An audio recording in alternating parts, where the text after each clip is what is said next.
thank you. And the FCRN was initially in Surrey, and then 4 years ago we were lucky enough that Tara made the decision to move it to Oxford, and so we've hosted the FCRN for the last 4 years.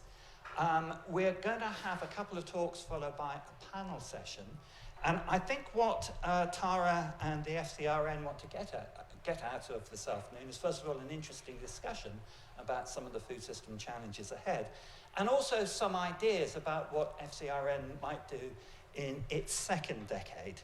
I and a number of other people here have another goal for today, which is to get some great anecdotes about Tara that we can use at maximally embarrassing moments when we introduce her in important international meetings. So please do bear that in mind, and don't hold back in questions or in presentations for doing this. So without more ado, I should say that Tara has already been telling me about the number of slides she has, and that she will be able to get into 30 minutes and things. So without more ado, let me hand over to Tara, who's going to be giving the first talk. And Tara's title is, How has the food system sustainability discourse evolved over the past 10 years? How has the FCRN interfaced with it? And Tara, this is as long as your talk. Hello. In fact, I don't have a title. I thought very, very hard about titles, and I thought about Time for 11sies maybe, but that didn't work. So, in fact, it's not the 10th anniversary, it's the 11th. And the reason why it's the 11th is that we're a very, very small team, and we didn't get round to a 10th. And anyway, 10 is boring. So, and 11 is that age when you get old enough to become reasonably intelligent, but you don't hit those pubescent years where everything goes terribly, terribly wrong. So it's that brief golden glimmering moment before it all goes bad. So I'm going to be talking about the background and origins of the Food Climate Research Network, and then mainly focusing on what it's done over the last 10, 11 years, but in the context of the much bigger evolving food discourse that has been, taking place by, because of all the people in the room and more broadly, and trying to take stock of where we are now and what the questions are for the future and where we may need to be going forward, as well as where and if the FCRN could play a role in that. So I thought I'd start, and during the course of this talk, I'm going to sort of highlight some of the people who have been really, really influential in my thinking and thinking of the FCRN, and I think more broadly within the food systems community. They're not all called Tim, but quite a few of them are. So, and I'm going to start with the first one, who's Tim Lang, who many of you will know in this room, Professor Tim Lang. And way back in the 1990s, he started an organisation called the Safe Alliance, which was trying to do joined up things that we now talk of as a food system, which was to try and talk about food and agriculture and the environment and people and the economy. And one of the early reports they produced was called the Food Miles Report, which talked about the dangers of long-distance transport, and led to a phrase that everybody knows, and which has been variously used in advocacy, variously rubbished, variously reinvented. And nowadays we think about it as the environmental impacts of transporting foods long distances, and the whole field of life cycle analysis shows that it's not as simple as that. But actually, as Tim and the Safe Alliance originally envisaged it, it was transport as the arteries of globalization and a critique of that. Anyway, I took that as the starting point when I was working at the environmental transport campaigning organisation, Transport 2000, and I got talking to people at the Department for Transport, University of Westminster and elsewhere, and started to ask the question, really, is shorter better? What is this relationship between food, transport, and the very narrow understanding of food miles in terms of its CO2 impacts? And ended up producing this report called Wise Moves, which back in 2003, which came to the conclusion that, it was a bit more complicated than that. Secondly, I had come into early contact with that emerging field of life cycle analysis, which had started to be applied to food.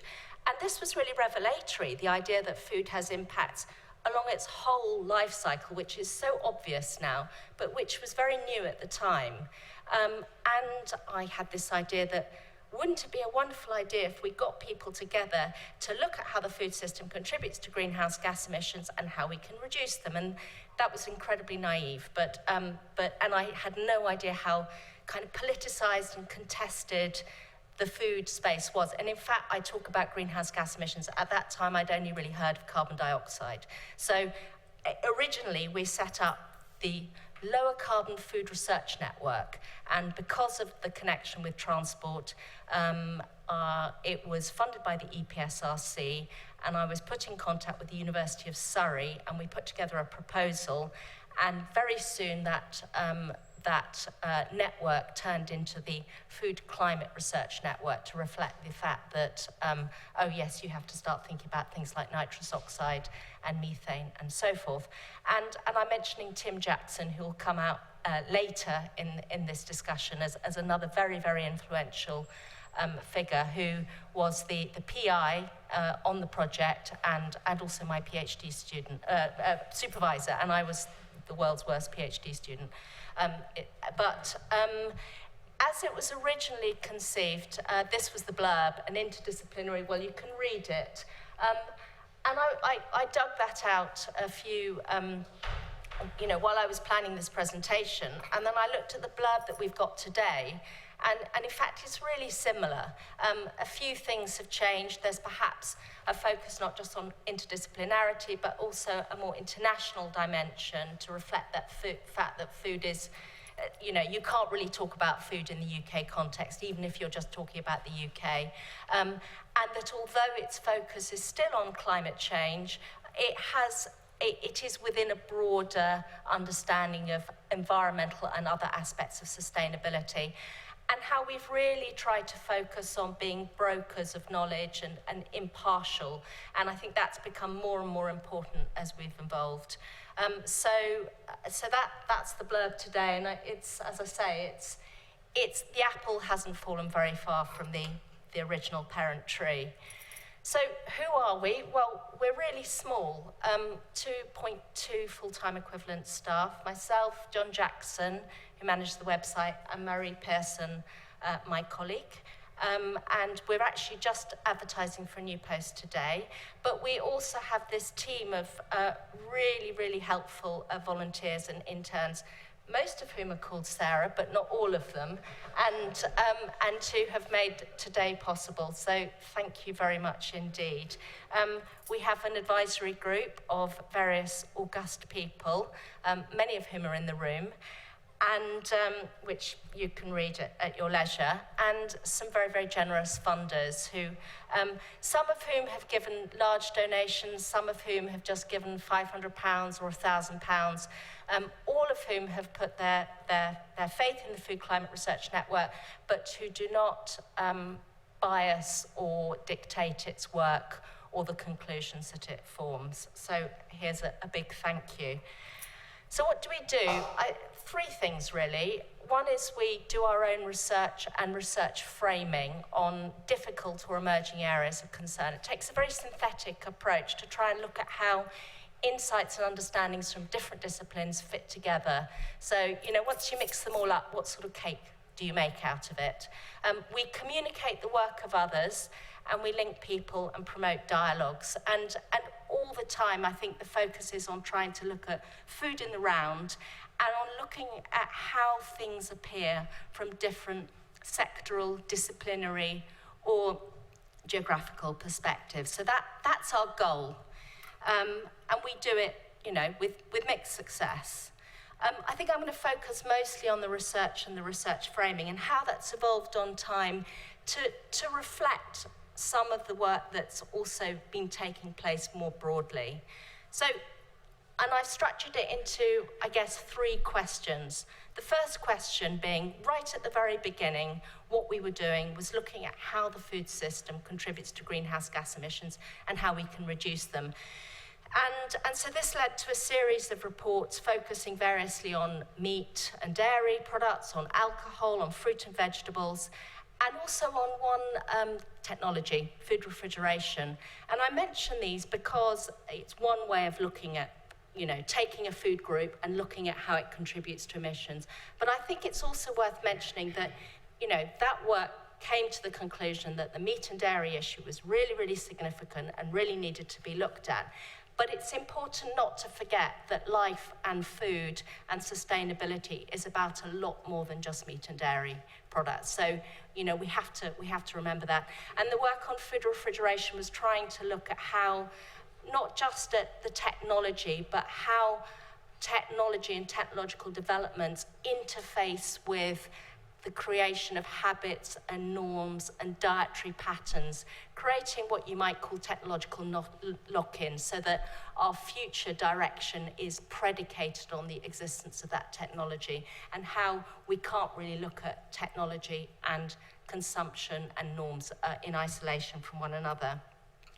So that led to a synthesis report called Cooking Up a Storm, which I did some extremely back-of-the-envelope calculations and came to the conclusion that food system amounted about 90% of UK greenhouse gas emissions, and an even more sketchy estimate of how much we could reduce them by if you shifted consumption, allowed for a bit of a substitution effect, because you'd have to eat something else if you didn't eat meat, and the scope for agricultural and post-harvest technological improvements, and estimated that you could potentially reduce emissions by 50, if you're being really optimistic, 70%.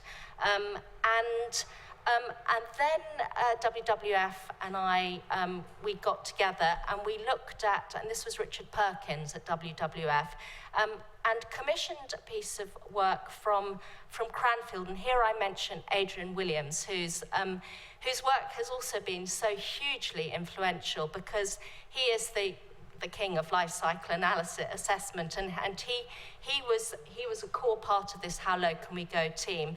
But his work that he's done for DEFRA and for others in trying to understand food systems and their environmental impacts has been really, really influential. And this How Low Can We Go report did some proper calculations of the UK's food-related emissions, and actually came to some quite similar estimates. But it also looked at land use change estimates, so emissions resulting from consumption habits in the UK and the deforestation impacts of that, and said that actually you have to increase food's overall impact by quite a substantial amount. And then it undertook a series of scenarios, varying levels of consumption and technological side changes.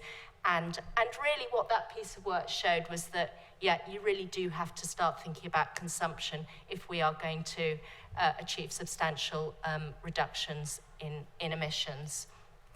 So that was, I suppose, the groundwork. And then it was, well, okay, so we can do this stuff, but what is the relationship between emission reduction and other areas of social and ethical and environmental concern? And I think the focus of the FCRN's work here has been on the diet connection, the links with human nutrition, and it's produced a lot of work in this area. And again, another person that I have to mention here, and this is back from when I was at Surrey, is Professor Joe Millwood, who's Professor of Human Nutrition, who taught me so much about nutrition. And we collaborated on a paper. Well, I say collaborated, but he did most of the work, but he was really looking at how a reduction in animal product consumption might impact upon nutritional adequacy.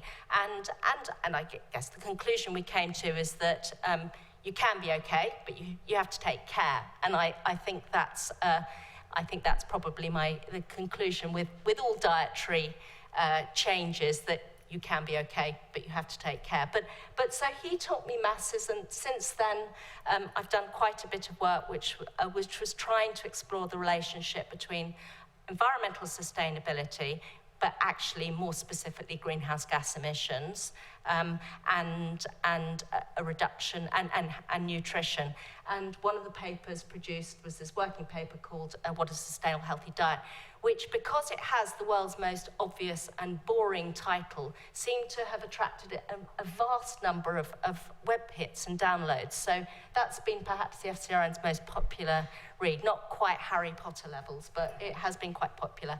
And then doing more work, again, funded by the Wellcome Trust here, which was looking at how different disciplines think about how we might shift consumption. So what the insights are from psychology, from sociology, from economics, and how their disciplinary approaches should inform our understanding of the strategies we should deploy to shift consumption. And it defines some research areas that we might need to take forward. And then subsequent work done in collaboration with Chatham House, which was on a review of the effectiveness of interventions geared at shifting consumption patterns. And we have a new report coming out in a few days' time in collaboration with the Food and Agriculture Organisation, which is looking at how and if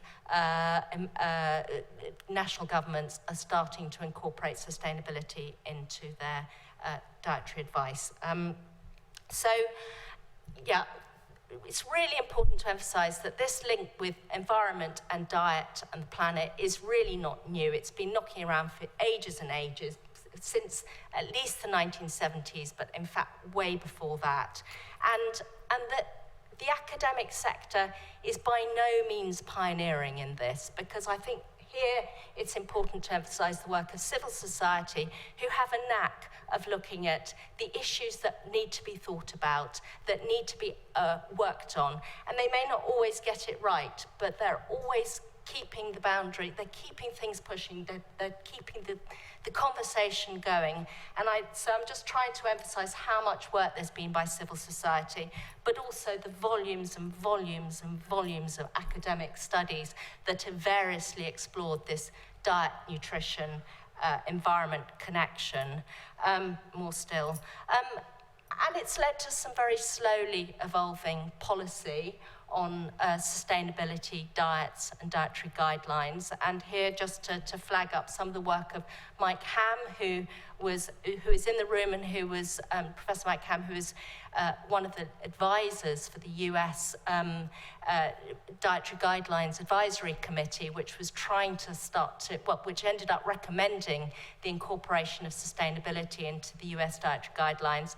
And in fact, that whole process failed due to industry and political machinations, but he was absolutely seminal in trying to make that case.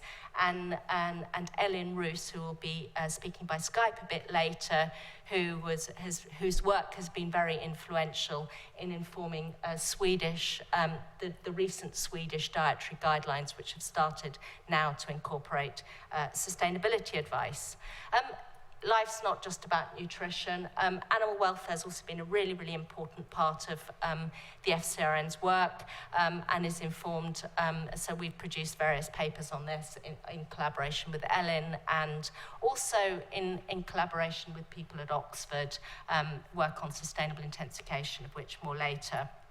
And I suppose the approach that we've tried to take, and it's now called a food systems approach, but again, I think civil society has been doing food systems since before that concept actually existed.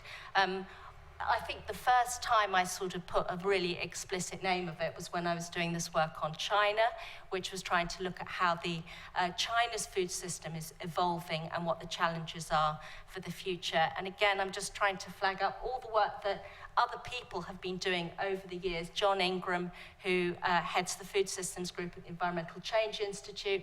Tim Benton, who sadly can't be here, but who is really food systems personified.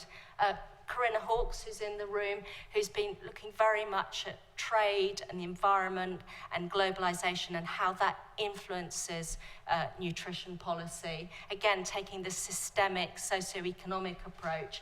Professor Mike Hamm, who's been looking at local and regional food systems and resilience at these multiple different scales. And again, I mentioned civil society. So lots and lots of people have been working in this area. But I think what I've been trying to do has been to extend it, firstly to look at this idea of socio-technical interactions that I mentioned, how the development of new technologies, whether it's transport infrastructure, whether it's refrigeration, locks us into, helps shape new norms in consumption, and in a way locks us into new defaults, which may create problems into the future. So technology can solve problems, but it can also create new norms that are themselves problematic. And I think the other aspect of food systems that we need to think about is how it incorporates ideas about consumption and sustainability and sufficiency, and this idea of what is enough. And Tim Jackson at Surrey, whose work has been really, really seminal here, looking at how we define progress and growth. And he's been a huge influence, and I think we need to build that much more into discussions about food systems and sustainability. And really that leads down to discussions about values and how our values around food shape our ideas. And I think this is question 3, really. What do we talk about when we talk about food? With apologies to Raymond Carver. But so how do our values, our ideologies, our aesthetics, and aesthetics are really important. It's not some trivial garnish. I think it really colours the way we see the world and how they inform analyses of what the problem is and what the solution might look like. So what's possible, what's desirable, and what's inevitable. And I think this is where the Food Climate Research Network is going at the moment. And this was a report that was done last year, which looked at livestock, which is perhaps the most contested issue. I'm going to come to that in a second. I just want to go back a bit and talk about the work that I did, which was actually instrumental in us. What was really the reason why I came to Oxford was Charles Godfray and I started talking about sustainable intensification in agriculture, because this was one of the things that the Foresight report that Charles chaired the well, what did you do, Charles? You chaired the lead expert group, that was it. And one of the conclusions was that sustainable intensification is needed, more food with less environmental impact. So I got in touch with him and said, yes, but what about if you start to think about, do we need more food? What about the impacts on animal welfare? What kind of food? So we got talking and we organised a workshop, and it led to the publication of a few reports and papers which really tried to look at, firstly, why it's such a contested concept, why people just don't like it, whereas other people think it's the only way to go, and also what sustainable intensification could be once you started to take things like animal welfare, human nutrition, jobs and livelihoods, biodiversity, once you start to take all these things seriously. So it was trying to explore the kind of the values people bring to this very, very loaded phrase. And I think this is where I get back to the livestock issue.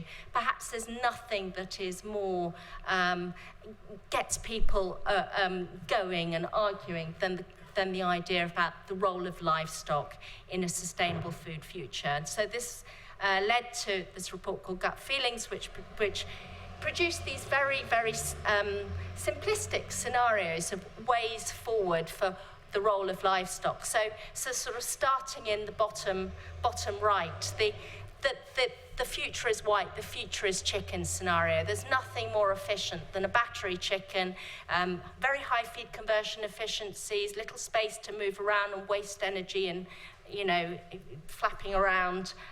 You get good quality protein at least environmental cost. That is the least bad option for the future. To somebody else saying, no, what we need to do is actually use what livestock are really, really good at, which is making use of byproducts you can't use for other purposes, or land that you can't use for crop production. And this is where, the miracle that is the the cow or the sheep's rumen comes into play, where you're actually getting something from nothing. And that is their definition of sustainability. And that is the role of livestock in a sustainable food future.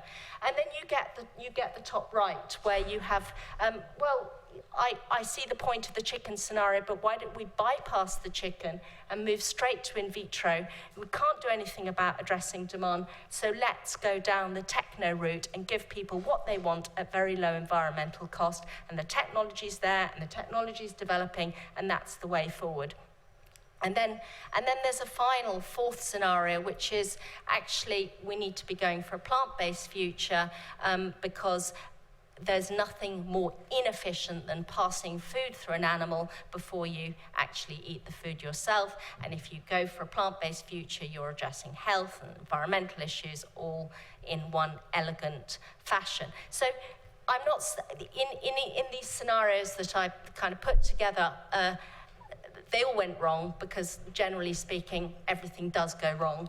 But what it was trying to do is to explore why and how people use and deploy evidence to advance their political views, and I think, or rather their ideological views. And I think that's what's really, really important. To always keep in mind that when people are using evidence, when they are advancing a particular view, they have an idea of what bad is and what good is in mind. And I think that leads to lots of miscommunication, that everybody wants a sustainable food system, but how people think about what the problem is and how people envisage what sustainability looks like in the future can differ widely, and it leads to a lot of talking at cross purposes.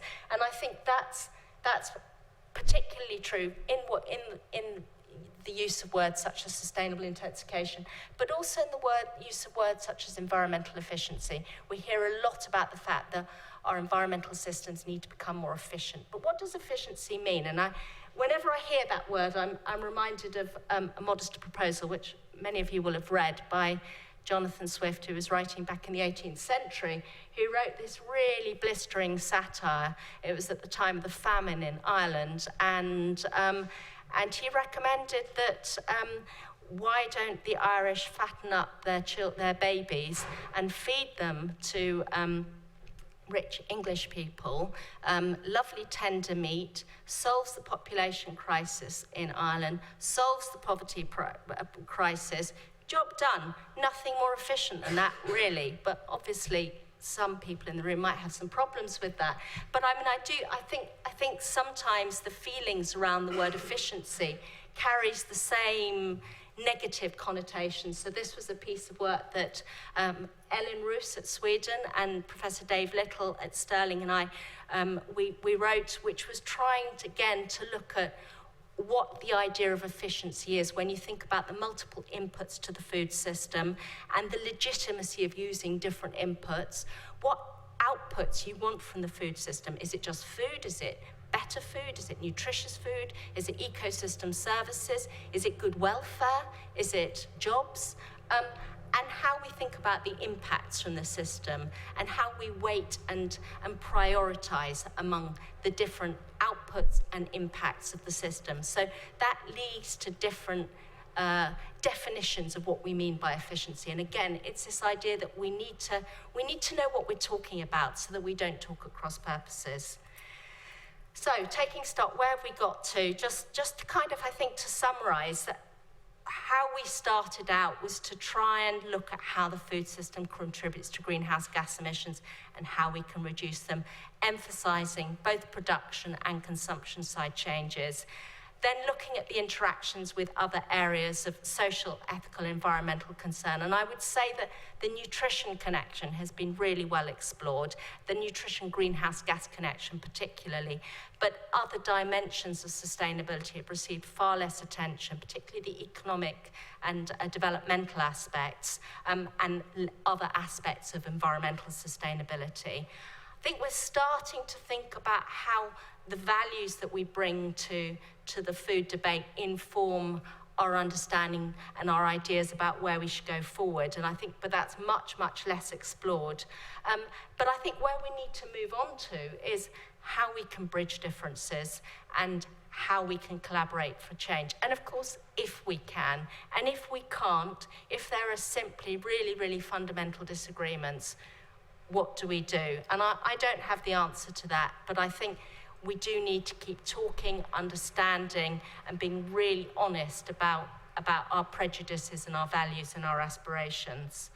So what next? Well, I just wanted to highlight one piece of work that the FCRN is definitely doing, and then some bigger questions that might need answering. And then I want to finish with some of the really big question that I think that really troubles me, at least. So this is a piece of work, this is the work that we're doing right now, which involves lots and lots of people and organisations, which is trying to look at this question of grazing ruminants. The whole grazing livestock trash the planet as they contribute to loads of methane and nitrous oxide, versus grazing livestock are going to save the planet because they're going to sequester loads and loads of carbon in soils. And you get these two discourses going on, and what we're trying to do is just to map the evidence, really, to understand what their contribution is today, given current systems, understand what their future contribution could be if current systems and animal numbers continue, and then look at whether and if they could make an overall positive contribution if the sector, defined in terms of the right system and the right numbers, were reorientated in ways that prioritize environmental objectives. In other words, under which circumstances could livestock make a positive environmental contribution as compared with the counterfactual land use and use of resources, and how much might you get to eat from that? So that's a piece of work that's underway and should be finished by the end of the year. But there are, of course, zillions of other questions that need to be explored. And the colours here are, I think, in order of difficulty, with red actually counterintuitively easiest. So how do we understand food system and the greenhouse gas mitigation challenge in relation to other environmental concerns? I think we need to have a greater understanding of the non-nutritional dimensions of food systems, everything from zoonotic diseases, labour standards and their contribution to occupational health injuries and so forth, the socio-economic determinants of health in food systems, all those other non-nutrition concerns. I think we need to start thinking about sustainability and the economic dimension. And I don't just mean in terms of simple metrics like GDP, but how food systems can support livelihoods. I think we need to understand production, processing, consumption interaction. So how shifts in methods of production influence our understanding of their role in a sustainable diet, the role of a particular food in a sustainable diet, and vice versa. And all that bit in between, the processing side, that Corinna Hawkes is always going on about, the fact that processing food changes its nutritional value really importantly. So we can't just talk about the agricultural side of the chain and the consumption. We have to understand the bit in the middle. Scale, is small is beautiful versus the kind of ecologies of scale. The whole trade versus self-sufficiency question. Rebounds and leakages over space and time. The substitution effect, what will we eat if we don't eat meat, and what will the environmental impacts of that be? How do we shift consumption? Obviously very, very difficult. How do we shift production? There are 1.3 billion people worldwide who are one way or another involved in agriculture. It's quite hard to get them to farm differently. So that's a big question. What is a fair price for food, such that environmental impacts are accounted for, producers are paid fairly, consumers can afford the food, within a bigger overall framework of consumption? Obviously, the more you spend on food, the less you can spend on other things, which will also have an environmental impact. So we need to understand food in the bigger consumption framework. And I think the really difficult question, which is, what is the place of humans in the natural world, and how do people think about this differently? So that leads to me to the big question, the question of limits and boundaries. So what are they, and do they exist? So we've, the Rockstrom planetary boundaries concept has been, you know, very well received. It's really influential, and to me, very, very appealing. This idea that we broach these limits, and of course they're going to be flexible and porous, but that there are some broad limits that we broach at our peril.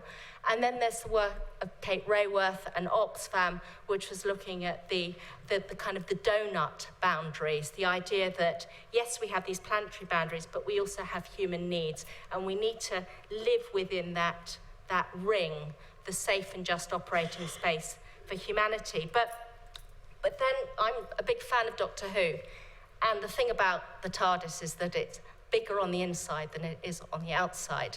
And I always think that that's what technology can sometimes be, that it can make that donut ring much, much bigger than it looks like on the from the outside, that somehow we can cheat and or at least we can invent.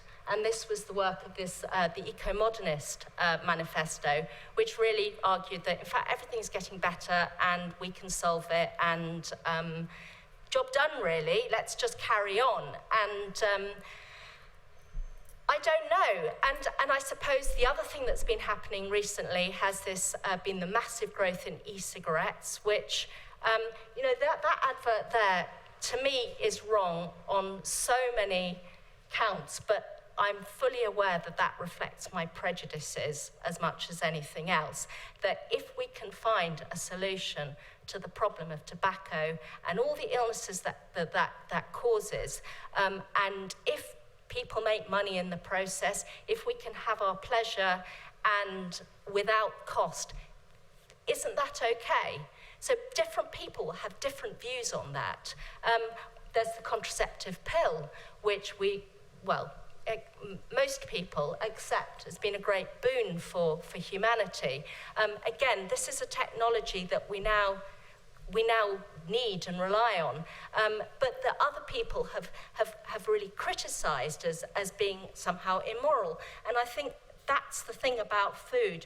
We bring a lot of our moral values to it, and so all the discussions about artificial meat or discussions about, I don't know, the zero-calorie chocolate bar, whether technology can save us from ourselves, whether it should be allowed to, or whether we should somehow do without, change our consumption patterns. I think we're still trying to debate this, and I think that's core to the discussion about not just whether there are limits, but whether there ought to be limits for our own good. And different people have different solutions there. And of course, Aldous Huxley, he just thought about all this much better a long, long time ago. So I just wanted to, there's nothing really new, is there? So I'm going to finish there. I just want to flag up just a couple other things. The other two things that the FCRN does, which is about communicating and networking. And at the core of it is our website, which summarises some 3,500 documents. It's a place for blogs and interviews, and it's got the FCRN's own publications, and it's a really well-visited website. We send out a newsletter roughly once a week, not so much recently because we've been busy with this, to about 3,000 subscribers. We have 1,500 members spanning 70 countries. We have forums for questions, and we have quite an active blog series where there's, many people in this room have contributed to. What next? Well, we want to communicate better, and we want to promote this interaction and networking better. This is our new Foodbytes that we're launching a bit later on today, of which I'll say no more, but I think that's at the heart of our communicating better plan. And then when it comes to networking, we have set out we have these forums on the website, but we've set up recently a Latin American forum, and we're going to be looking at setting up forums in other regions, including China. We've got some plans there that are quite well developed. So if you have any ideas for new forums, either delineated by geography or by interest or by sector, please get in touch with Marie. So that's it. I've finished now. But if you haven't already joined the Food Climate Research Network, please do join. Thank you very much.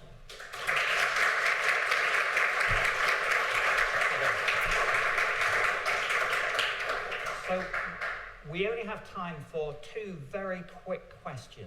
There's a huge amount there, really, really fascinating. Quick questions for Tara.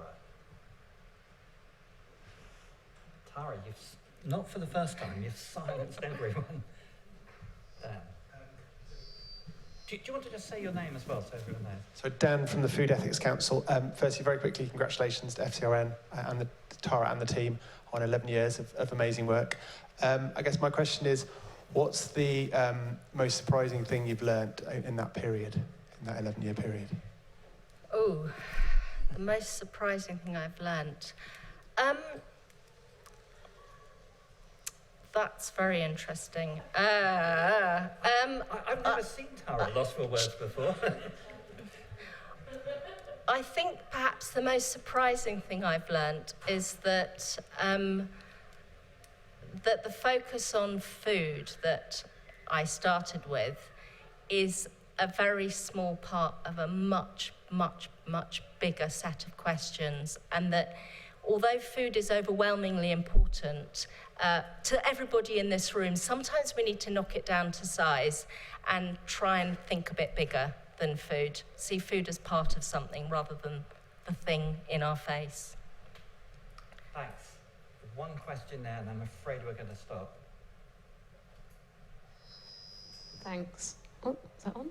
Yeah. Hi, my name's Sarah, and I've recently joined an NGO called Feedback, which works on food waste, which I'm sure you know. You didn't mention food waste at all in your talk, so I'm just interested to know how big the problem you think it is, and what work you might have done on it over the last 11 years. Okay. So, yes, and I'm very admiring of Feedback and Tristram Stewart's work as well.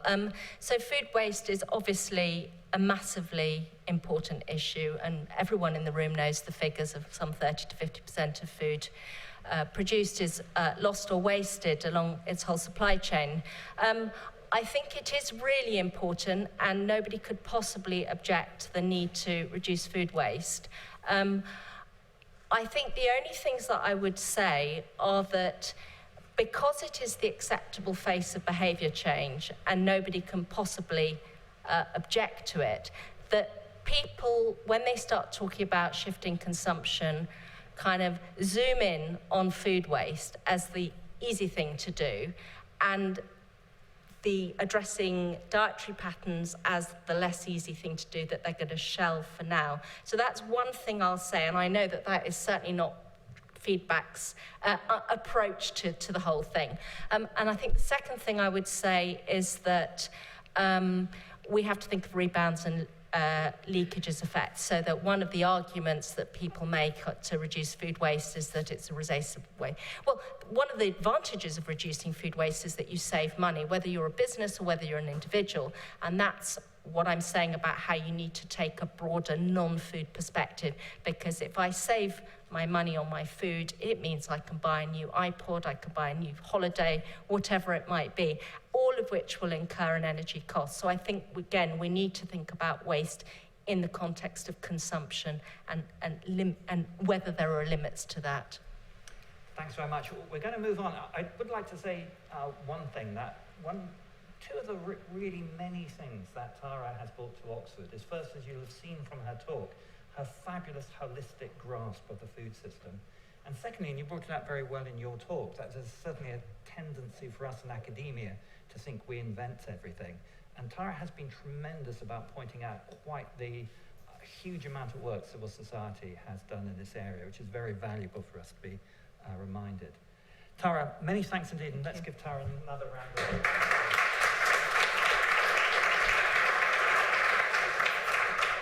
So Tara has already mentioned and partly introduced our next speaker, Professor Mike Hamm, and Mike is Professor of Sustainable Agriculture at Michigan State. And we had the pleasure of hosting him for 6 months when he was on a sabbatical here last year. So Mike, come to the podium, and your talk is Reflections on Priority Emerging Issues for Food System Sustainability in the Next 10 Years. Did Tara write this for you? On the role of the FCRN? Yes, actually she did. Either her or Marie. Just keep forwarding. Yes, okay. I just begin at this one, right? Yeah, okay. So yeah, I was asked to kind of reflect on priorities and emerging issues around food system sustainability in 15 minutes. So I will be very brief.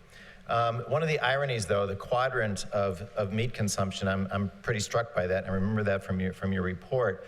And I always remember the one that people that want to do the test tube and kind of avoid the need to kill animals and everything, that it takes about 150 mils of fetal calf serum to produce a fairly small amount of test tube meat. So you still have to kill the animals.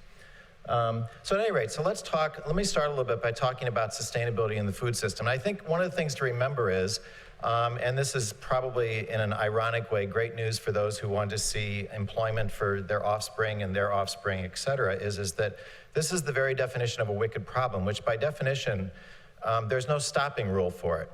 There's no criteria upon which we determine that we've solved it. In fact, what we tend to do with wicked problems is we improve the situation.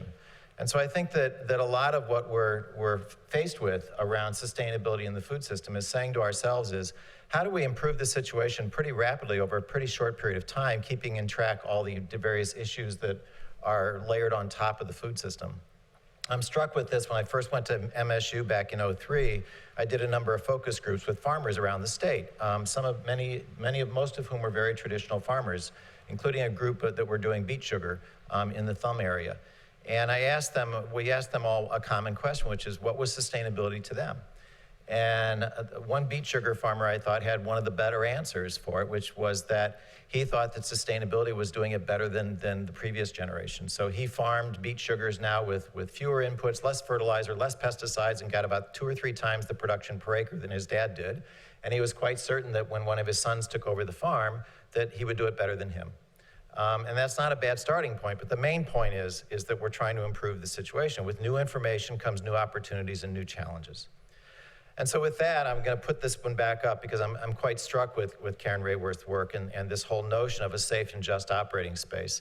And from the way that I look at it when I talk, especially with a lot of our people in the Ag Economics department at MSU, it's about thinking about not sustainability as an equal 3-legged stool of environment, economics, and social, but that in fact there's this environmental ceiling, whatever that might be, and that's going to probably be somewhat different than the planetary boundaries, but let's use that as the framework for now. And that there's a social foundation, and that our economics strategies, our economic system should not be at the expense of this social foundation which we need to operate with, and that people should have access to food security and fresh water and a sufficient amount of it, and health and gender equality and education and all those things. And that where our safe and operating space for, let's say, our economy is in between those two spaces. And we kind of forget that at our peril, I think. And remembering that there are all kinds of inputs and outputs that happen in the food system, and that there's invisible positive flows and invisible negative flows. There's all these different things, and some of these are cultural, some of them are social, some of them are environmental, some of them are economic. There's all kinds of impacts that happen in the food system that impact all different types of our society. And none of these are trivial. And so then the real question is, and I think Tara's alluded to most of it and talked about it eloquently, and the work is tremendous, is kind of where is and what is the need for an entity like the Food Climate Research Network? And I didn't really know a lot about it. I'd seen it on the web and kind of followed it and things like that before I came to Oxford last year, but then I got to know Tara and followed it a lot more and started doing some work with her and realized that on a global basis, there needs to be places for idea brokers. There needs to be places where we can understand that the food and food system sustainability, there's a necessity of intensifying it, and there's a need for a global discourse space, a space where the endpoint is not predetermined. The whole issue of animals I'll talk a little bit more about that later, I think is a precious case in this. A space where conventional wisdom or platitudes are questioned. One of the things that I've done in the United States over the last 20 years is every NGO across the country, and there are hundreds of them, literally, that works on local food system has either a refrigerator magnet or a postcard or some kind of a flyer that has the 10 reasons to buy local. And when you look at those and you ask yourself the question, how do we know that? The answer is that we don't. They're things that people have made up because they seem like they're nice and they're good. Food miles and kind of location of production is a good point in that. And I think that one of the things that a thing like Food Climate Research Network is important to have is it has to have the attitude that it's willing to irritate everyone. When I first went to MSU as the CS Mott chair and we started the CS Mott group, if we were going to work with kind of traditional farmers and organic farmers and emerging farmers and all that and kind of alternative supply chains along with traditional supply chains, one of the things that we had to get very comfortable with is that we had to be willing to make everybody mad at some point in time. Because if we weren't really doing our job. And we've done that quite successfully, and I think Tara's probably done that quite successfully too. I think there needs to be this network for the identification of research needs. There's a constant plethora of research needs and opportunities that are out there, the things that we don't know. And the more that you develop networks in Latin America and China and other places, what we all know is that those research needs are different. They're in many cases location specific. In many cases there's variation based on where you are in the world, based on the types of communities they are, based on the economic type of people, levels of people that there are in the community, ecosystems, et cetera. So the identification of research needs and how those vary across the globe, I think, is important. And I think it's really important to do this. I think this notion of being willing to challenge conventional wisdom, whether that conventional wisdom is coming from the left or the right, from the alternative or the conventional, wherever it's coming from, to challenge that, to be willing to irritate everybody. Not that you have to all the time, but you have to be willing to.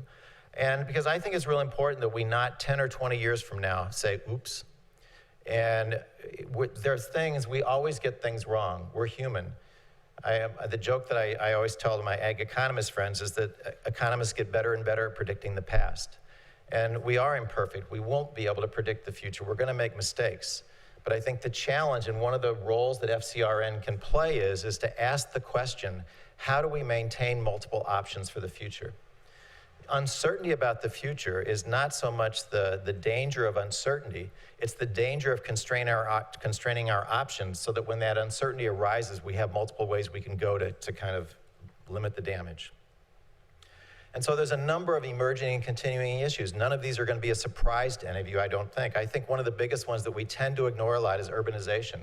And the role that urbanization is going to play in terms of thinking about this whole notion of sustainable intensification. Well, the reality is if you look at the global south, there are going to be fewer farmers per capita because there's going to be more, the growth is going to be by and large in urban areas. The rural areas are going to be relatively flat. Now, it doesn't mean all production has to come from rural areas, but that's where the bulk of it comes from.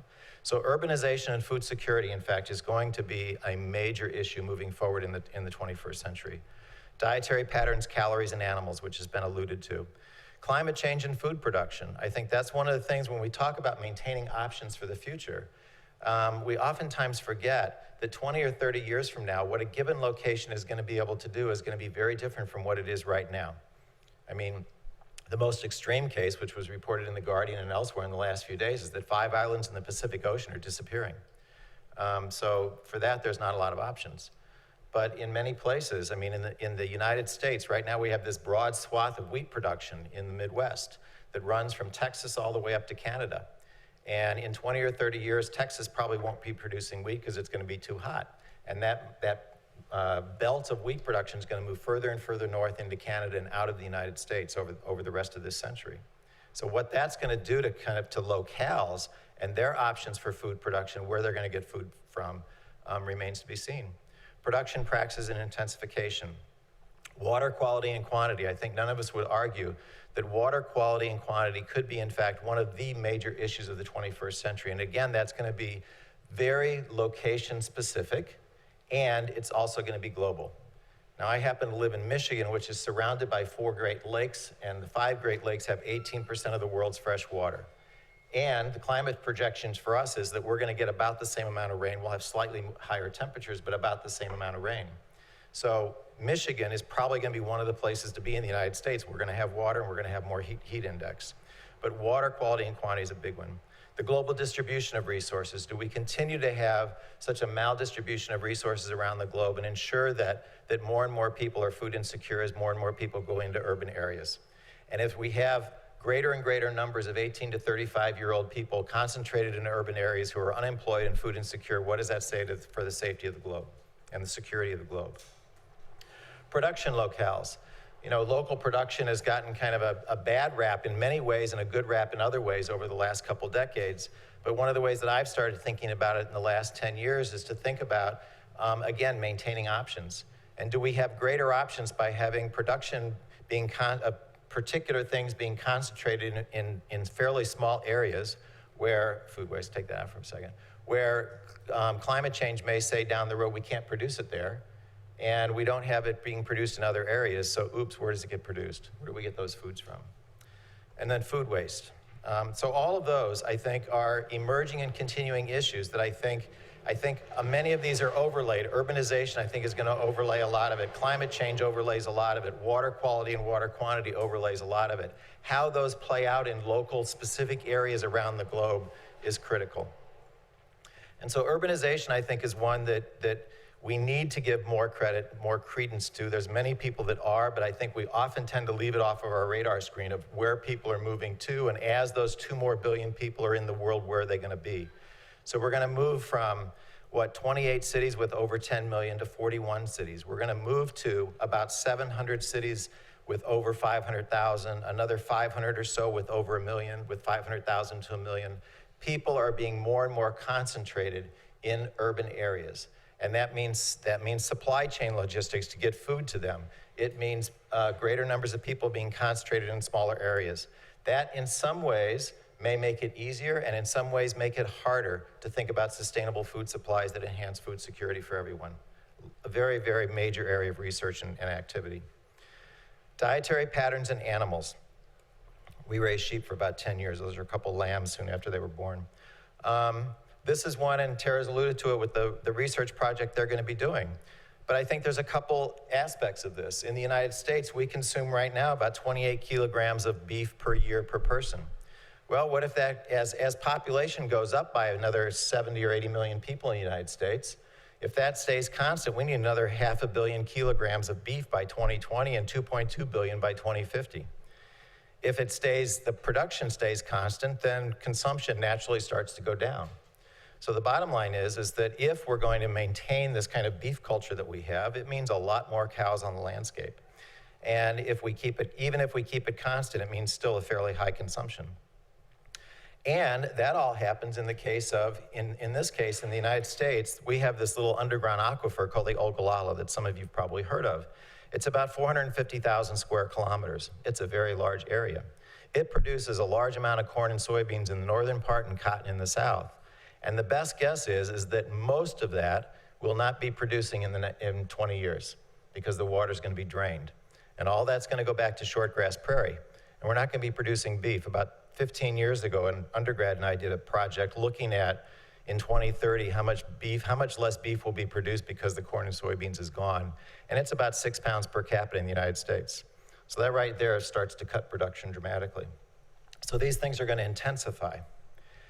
And there's still many questions, and Tara alluded to it again in what she was saying earlier, and there's a couple papers, I think, that are really instructive to look at. If you look at something like Tillman and Clark's paper, and there's about a half a dozen really good papers looking at global diet, and of course, beef and beef consumption always comes out, no matter what your denominator is, as the largest contributor to greenhouse gases.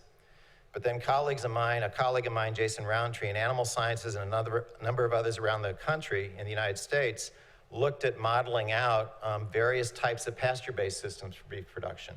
And in very highly intensive and highly managed mob grazing systems, they found that actually there's a net sequestration of carbon for every pound of beef that you produce.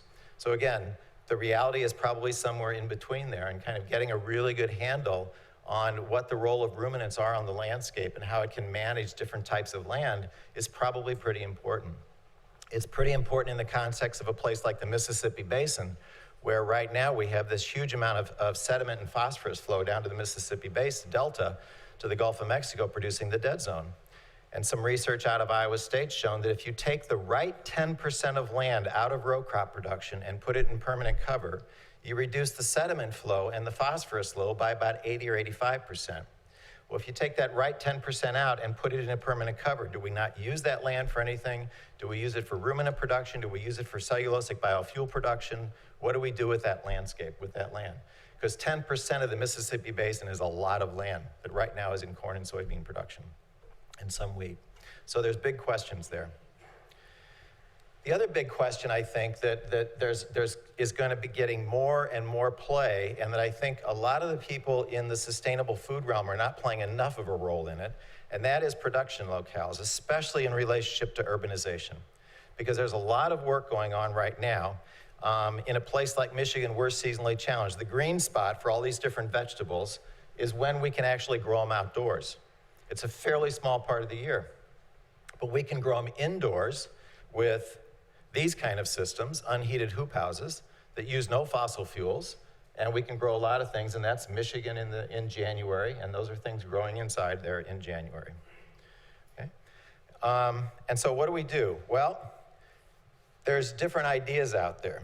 And the one that's kind of at the forefront right now, and it's really started being promulgated first by architects and urban planners, and they can make wonderful pictures and make everybody believe, is vertical farming and complete indoor LED-driven systems for production.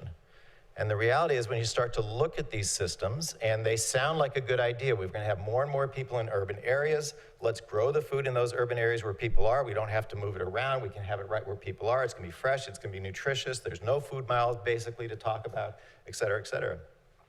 But when you start looking at it, is it such a good idea? So Louis Albright, who's a retired professor at Cornell, horticulturalist, did a really nice analysis of tomato production. And if you just compare getting it grown and shipped from California versus growing it indoor with LEDs, the amount of electricity that it takes to provide those moles of light far exceeds the energy cost of transporting tomatoes from California by a lot. And a lot of the vertical farm advocates say, well, why don't we just do it with photovoltaics and solar? But with the efficiency of photovoltaics and everything, it would take about 5 to 6 times the acreage of photovoltaics relative to the square footage, relative to the acreage of tomato plants. And the question that we ask ourselves, and that I've asked, and that Lou's asked, and others have asked, is at a time when we've got all these electronics, and we need electricity for those, and we're not exactly running our society on renewable energy. If we're going to put up photovoltaics, this is probably a better use of that energy than something that we can use the sun to produce something with.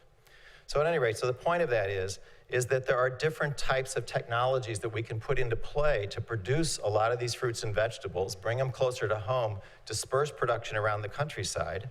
But there are pluses and minuses to different ways of doing things. We do them in hoop houses, tomatoes. We can extend the season by 2 months, 3 months in a place like Michigan, but we can't produce them in January unless we add heat and some supplemental light. Something like lettuce is about the same. And what we've shown here with some research that we did is that we can grow those in hoop houses in Michigan in the winter with no supplemental energy and have about 1/5 the carbon footprint of shipping it from California. If we start adding heat, we start adding electricity and upping the production rate and doing some other things, then it gets more costly from a carbon footprint standpoint. But this is actually one area where I think the Food Climate Research Network can play a role down the road, is debating these issues of how do we feed these highly populated urban areas? How do we go about doing that in a way that makes sense? And frankly, this vertical indoor farming, I've talked about it enough, it doesn't make any sense to me. So, in conclusion then, let me just say, because I know I had 15 minutes and I probably more than used it up, these issues are intensifying, and they're intensifying quickly. And so from my standpoint, an organization like the Food Climate Research Network, the web platform that it provides, in fact, also needs to intensify, needs to have more resources, to have more minds, to have more people, so that we can have these networks and this debate about ideas, identification of research needs, and look at these and have them be grounded in reality, and the reality varies at different parts of the globe and different parts of our countries. So you've played an important role in the last 11 years. I think it's going to be a very important role in the next decade. And I firmly believe that with the way that things are rapidly evolving in terms of climate change and water and urbanization and all the problems that that's going to bring with people being unemployed and not having food and et cetera, that we need to work on these issues quickly. We need to move along solutions quickly. And we also need to recognize that some of those solutions are going to be wrong. And so we've also got to make sure we've got options for maintaining more options for the future. So with that, I'll stop and just say, that's my grandmother. This is when she was 104. She's now 108. And she still does like her beer. So whatever the environmental footprint of that is, she still likes her beer.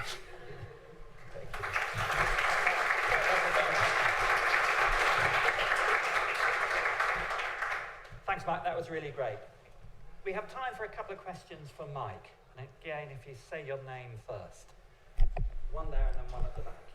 David Barr, University Partnership. I was just wondering about the weather as well, because when you were giving the different greenhouse structures with energy scenarios, Yeah. a prominent agricultural scientist said to me recently, the holy grail at the moment is to grow crops which are weather-proof. In other words, they're indoors. So I just wonder what your thoughts were on that. Yeah, as an extra factor to factor in. Right. Well, there's actually 2 points to that. So the unheated high tunnels that I mentioned, we're actually, those are going up on the landscape in Michigan at a fairly rapid rate. There's a couple programs, one of which we run to get them there. And at our university, there's a beginning farmer training program, a 1-year organic farmer training program for year-round production. And I've had long conversations with the director of that, and my argument is that those unheated high tunnels, you actually control, because you're not getting rain on the plants and all that kind of stuff, and the temperature, you can have it a little bit more stable. It's actually, people who don't come from farming background, I've argued it's actually easier for people to learn how to farm in those because it's more consistent from year to year. You don't have this absolute change. The other thing, a colleague of mine who's Nepalese is working in the mountains of Nepal to use bamboo and plastic to partially cover, so you cover it from rain so they can produce tomatoes during the rainy season. And so I think that there is an absolute use for these systems to think about expanding the timeline over which we can produce in different areas. But I think that when you start adding energy in the form of heat and light, then I think it takes a very careful set of calculations to say, does this make sense? And I think there's some conditions, like Lou Albright's done work up at Cornell looking at doing tomatoes with a little bit of light and some heat in, say, February, March kind of thing. And what they found is that on Long Island, which has less cloud cover, they can produce using about the same amount of energy as shipping it from California. When you get up to Ithaca, New York, where Cornell is, where there's more cloud cover, now it doesn't. And so that's why it's very context specific. So I think there's a huge role for these kinds of protective structures. And I think that there's boundary conditions, and those boundary conditions float. And you're right. And the other part of that, though, I think is that, they say climate's what you expect and weather's what you get. And the weather's is very variable, and it's going to be more variable. And so I think that with all of this, one of the challenges is to look at, over time, what kinds of systems can we develop in agriculture that have smaller standard deviations of, let's say, productivity, so that as weather becomes more variable, our system is more stable. And I know, like Rodale Institute, the farming systems trial that they've done with corn and soybeans, what they found is that over a 20-year period, their organic systems have a lower standard deviation of yield year to year compared to the conventional systems. So my argument with them is that in a period of greater weather uncertainty, wouldn't you want a system of production that was more stable? So. A question right at the back there. Thank you. Liz Dowler from University of Warwick, although I live in Oxford. Thank you very much for that very comprehensive overview of those problems. You mentioned one of the challenges, growing disparities of socioeconomic status, growth in poor people, and you also talked about a growing number of urban poor who have poor jobs security and therefore poor food security. Could you say a little bit about how you see institutional size in response? I don't think anybody's mentioned this yet. A lot of the times when we talk about the food system, we talk about, and something which has happened over the last 2 decades is the concentration of ownership in all kinds of ways. So we now have very big institutions, transnational corporations, versus emerging small economies. And so the question is, where do you see that playing out? Just to put in a plug, there was a very good program on Radio 4 this morning about Schumacher, economics as if people mattered. He didn't talk about donuts, but he might have done, because it was a perfect illustration of what he was talking about. Right. Transition, etc. Okay. Yeah, let me talk about that with the example of East Africa. So colleagues of mine in the Ag Econ department in MSU have looked at kind of what can they say about in 2030, where are people in East Africa going to get their food from? And what their data says is that 60% of the food supply is going to continue to come from traditional market sources. Only about 15% in East Africa is probably going to come from supermarkets. Now that said, some of those same colleagues are rapidly trying to get the global south to supermarketize their economies. Okay?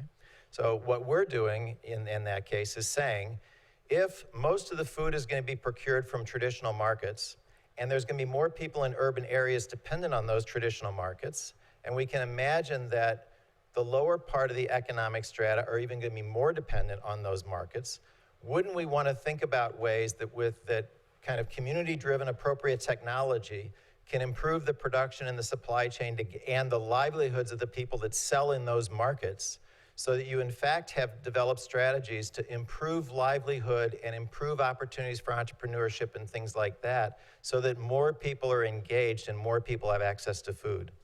So I'm actually firmly convinced that we are going to maintain greater degrees of option, and we are going to improve food security if we do not focus on making all the rest of the globe the same as, say, the North American food system or the US food system. And we got to stop. So forgive me. Sorry. We could discuss Mike's fascinating talk for a long time, but we have to break now. We have 20 minutes for coffee, and then coffee or tea, and then we'll resume with the panel discussion.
Welcome back to the second session where we have a panel discussion, and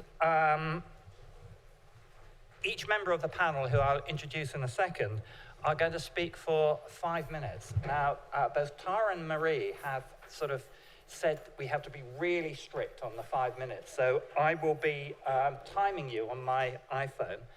And in addition to the 4 people we have on the panel, we also have someone Skyping in. Are you going to get her up now? She is actually there. Do you want to put her... Muted, so I think we can bring her up. Would you like to do that? So let me introduce our panelists, starting from my right here, Corinna Hawkes, who is Professor of Food Policy at City University in London. Marcel Bokkebom, who's Head of Food and Nutrition Security in the Ministry of Foreign Affairs in the Netherlands. Duncan Williamson. Duncan is Food Policy Manager at WWF. Dr. Sonia Vermeulen, Head of Research at CGIR, Research Programme on Climate Change, Agriculture and Food Security, better known to most of us as CCAFs. And I'm sure I'm going to mispronounce Ellen's name. Dr. Ellen Roos, who's from the Department of Energy and Technology in the Swedish University of Agricultural Science by Skype, who will appear at some stage. At the last part. Okay, but she can hear us now, can she? Yes, she can, yeah. Splendid. Hello, Ellen. Okay, so we're going to start with, I can see Ellen on this screen. You can't. Hello, Ellen.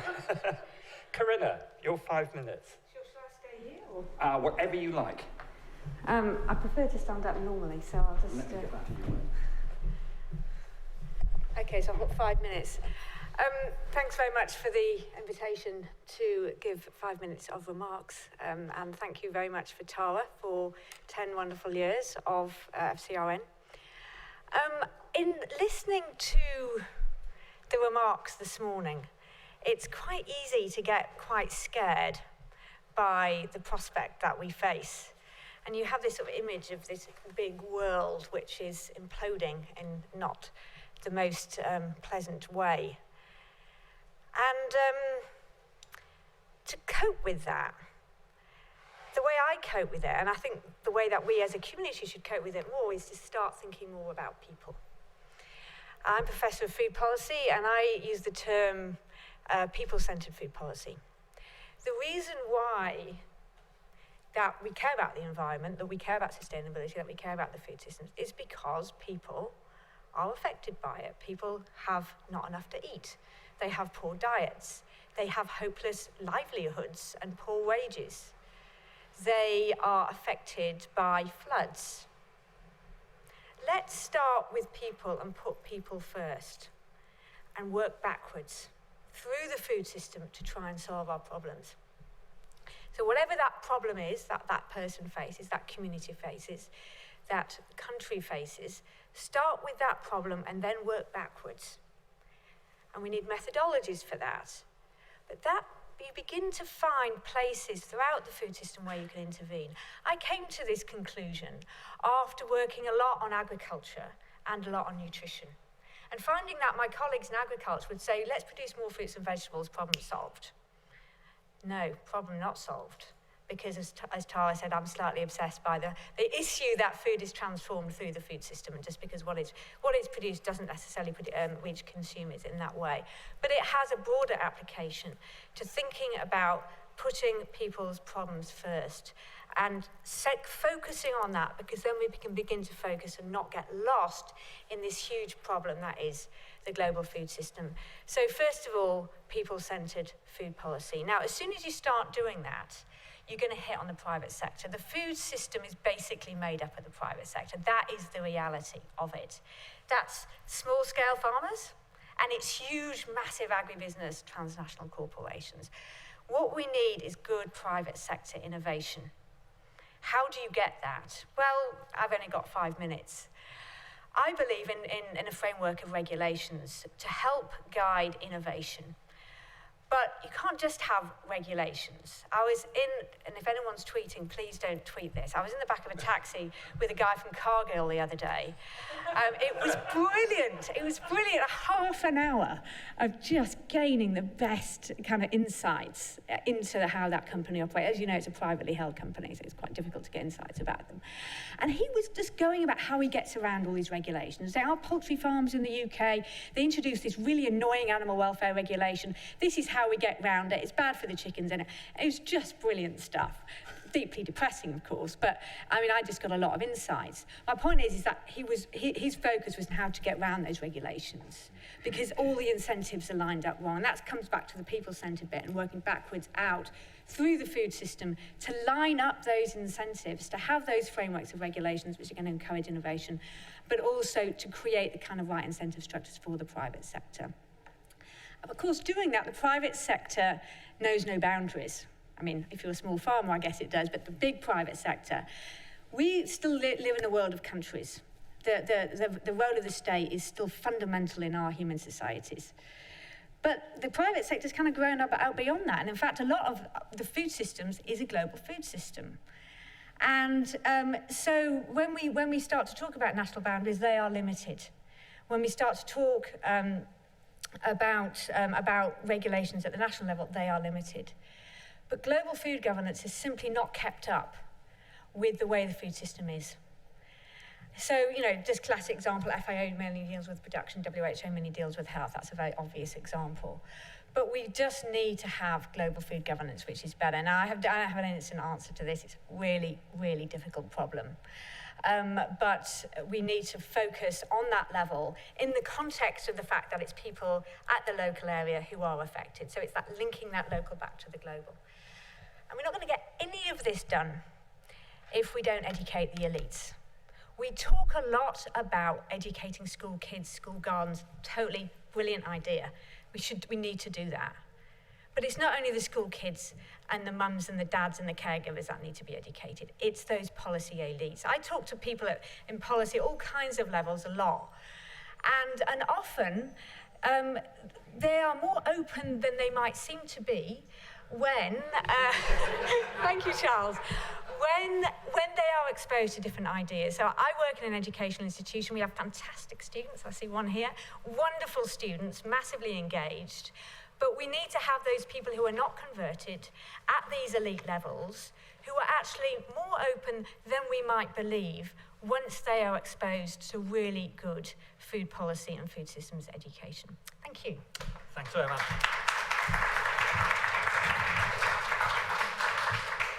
It actually wasn't an alarm went off, it was a phone call from Cargill's chief counsel. Marcel, would you like to know from there? I'll just sit here because I scribbled down notes during the previous talks, as I was instructed to, because we weren't supposed to prepare talks, we were supposed to give reflections on what we have heard and also what we think about the way forward. Maybe just as a little introduction about myself. I was rightly introduced as working for foreign affairs, but here in the UK, that doesn't give away all of it, because in our country, foreign affairs and development cooperation and foreign trade are all in the same ministry. So I work for development cooperation and international trade, which gives me a somewhat different perspective on issues. And that is, I think, the perspective that I would like to raise here as well. But not after. I congratulated Tara and Marie and others members of the network with the 10th or 11th, maybe you missed a year somewhere, anniversary. But that is about as friendly, I think, as we should be today, or maybe we should be friendly today, congratulating you. But in the end, keep on congratulating ourselves is, I think, the most dangerous state that we can get in. And that is maybe the main point I want to make. We are among friends here and we think alike, and that is maybe common for the food system, food sector as a whole. And your point on Cargill is actually illustrating that.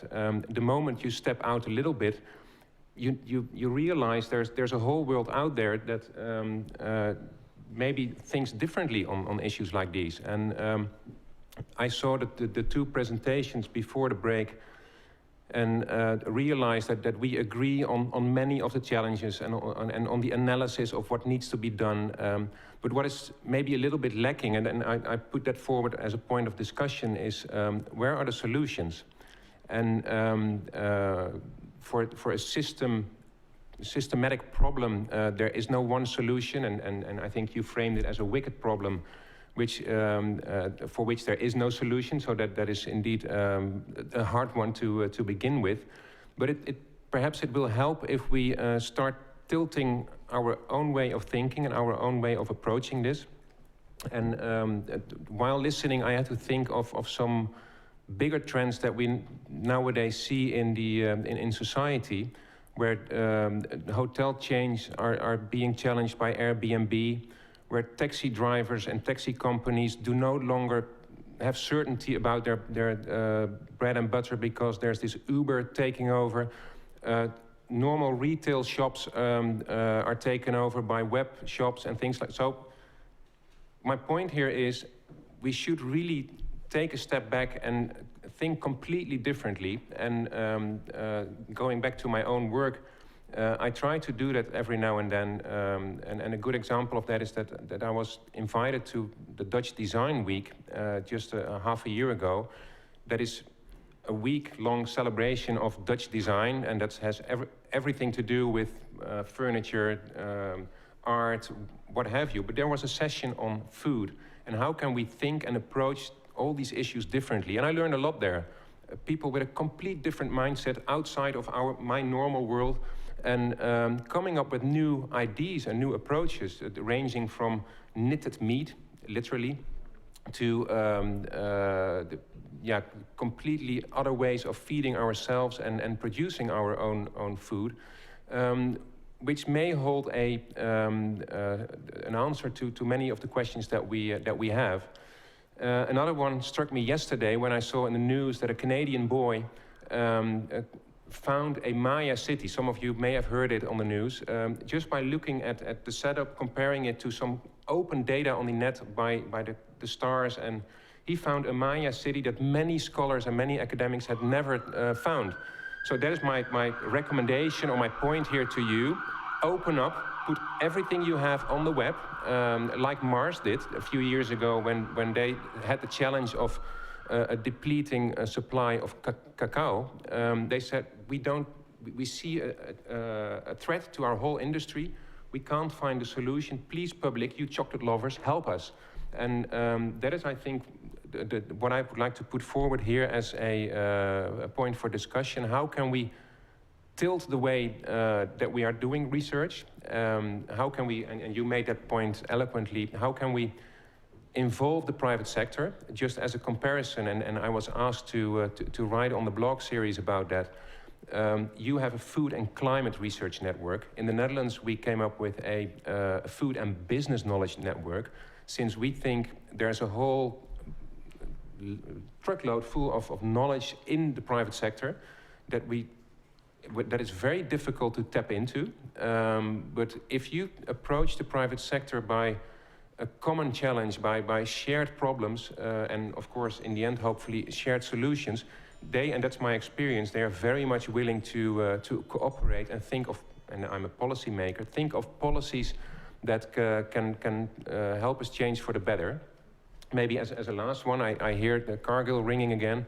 And that is looking ahead again. And actually I forgot my points, which is good for you, because then I just stop now. I have many more points, but I'll save those for discussion. So thank you. Thanks so much. Yeah.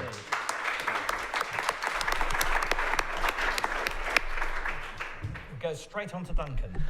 Okay, well, thank you very much for having me here. And I mean, one of the reasons WWF is working on food systems is because of TARA and FCRN and the How Low Can You Go report.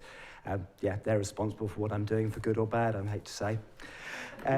But yeah, so looking at the food system, the challenges and going forward, I've got sort of 4 things I would like to say. And the first is we need to look at food in a less divisive manner. We're still in a place where people keep polarizing debates. So you still hear people going, oh, GM good, GM bad. Organic's the answer, organic's not the answer. Food security is global. No, food security is local. And I think we need to get into those middle grounds quite urgently because we're not getting there. We're still not getting there. And I think that's part of the problem. It's very easy when you polarize things to not come up with solutions. I think things are starting to move, but I don't think they're moving well enough. And there's a couple of examples as well that I think show why this is causing a problem. UK food policy at the moment, you have a 25-year plan for food and farming. Part of that policy is going to be to grow the export sector of UK food, particularly the livestock sector. We know the livestock sector is an enormous emitter of greenhouse gas emissions. At the same time, we have a fifth carbon budget, whose goal is to reduce the greenhouse gas emissions coming from the UK sector. They're going against each other. If we increase the livestock sector, we're not going to reduce carbon emissions, so we're not going to meet our climate change targets. So government policies are going in opposite directions. And another one, which I think is more pertinent and more recent, is when we started our work on sustainable diets, we talked about reformulation of food. And WWF got attacked by people like the NFU for being anti-meat, because we said we should have more meat, less meat in our food, less meat in our meals, and we should put more vegetables in it. A couple of weeks ago, the NFU produced a report which said we need to eat more UK-grown fruit and veg. Part of the solution to that is reformulating our meals and putting more fruit and veg in them. So that's one. The second one, the seas. We've not talked about seas. We've not talked about the oceans. I think the seas are a cause for huge concern. I also think they're an enormous part of the solution. Cause for concern is not just overfishing, which terrifies me. We need to recognise, though, that sea levels are going to rise. If sea levels rise, we're going to lose land. We're going to lose water sources. We're going to see inundation. That's going to drive people off their land. We're going to lose, those communities are going to have to move somewhere. Where's that land going to come from? Where's their food going to come from if they're no longer getting seafood?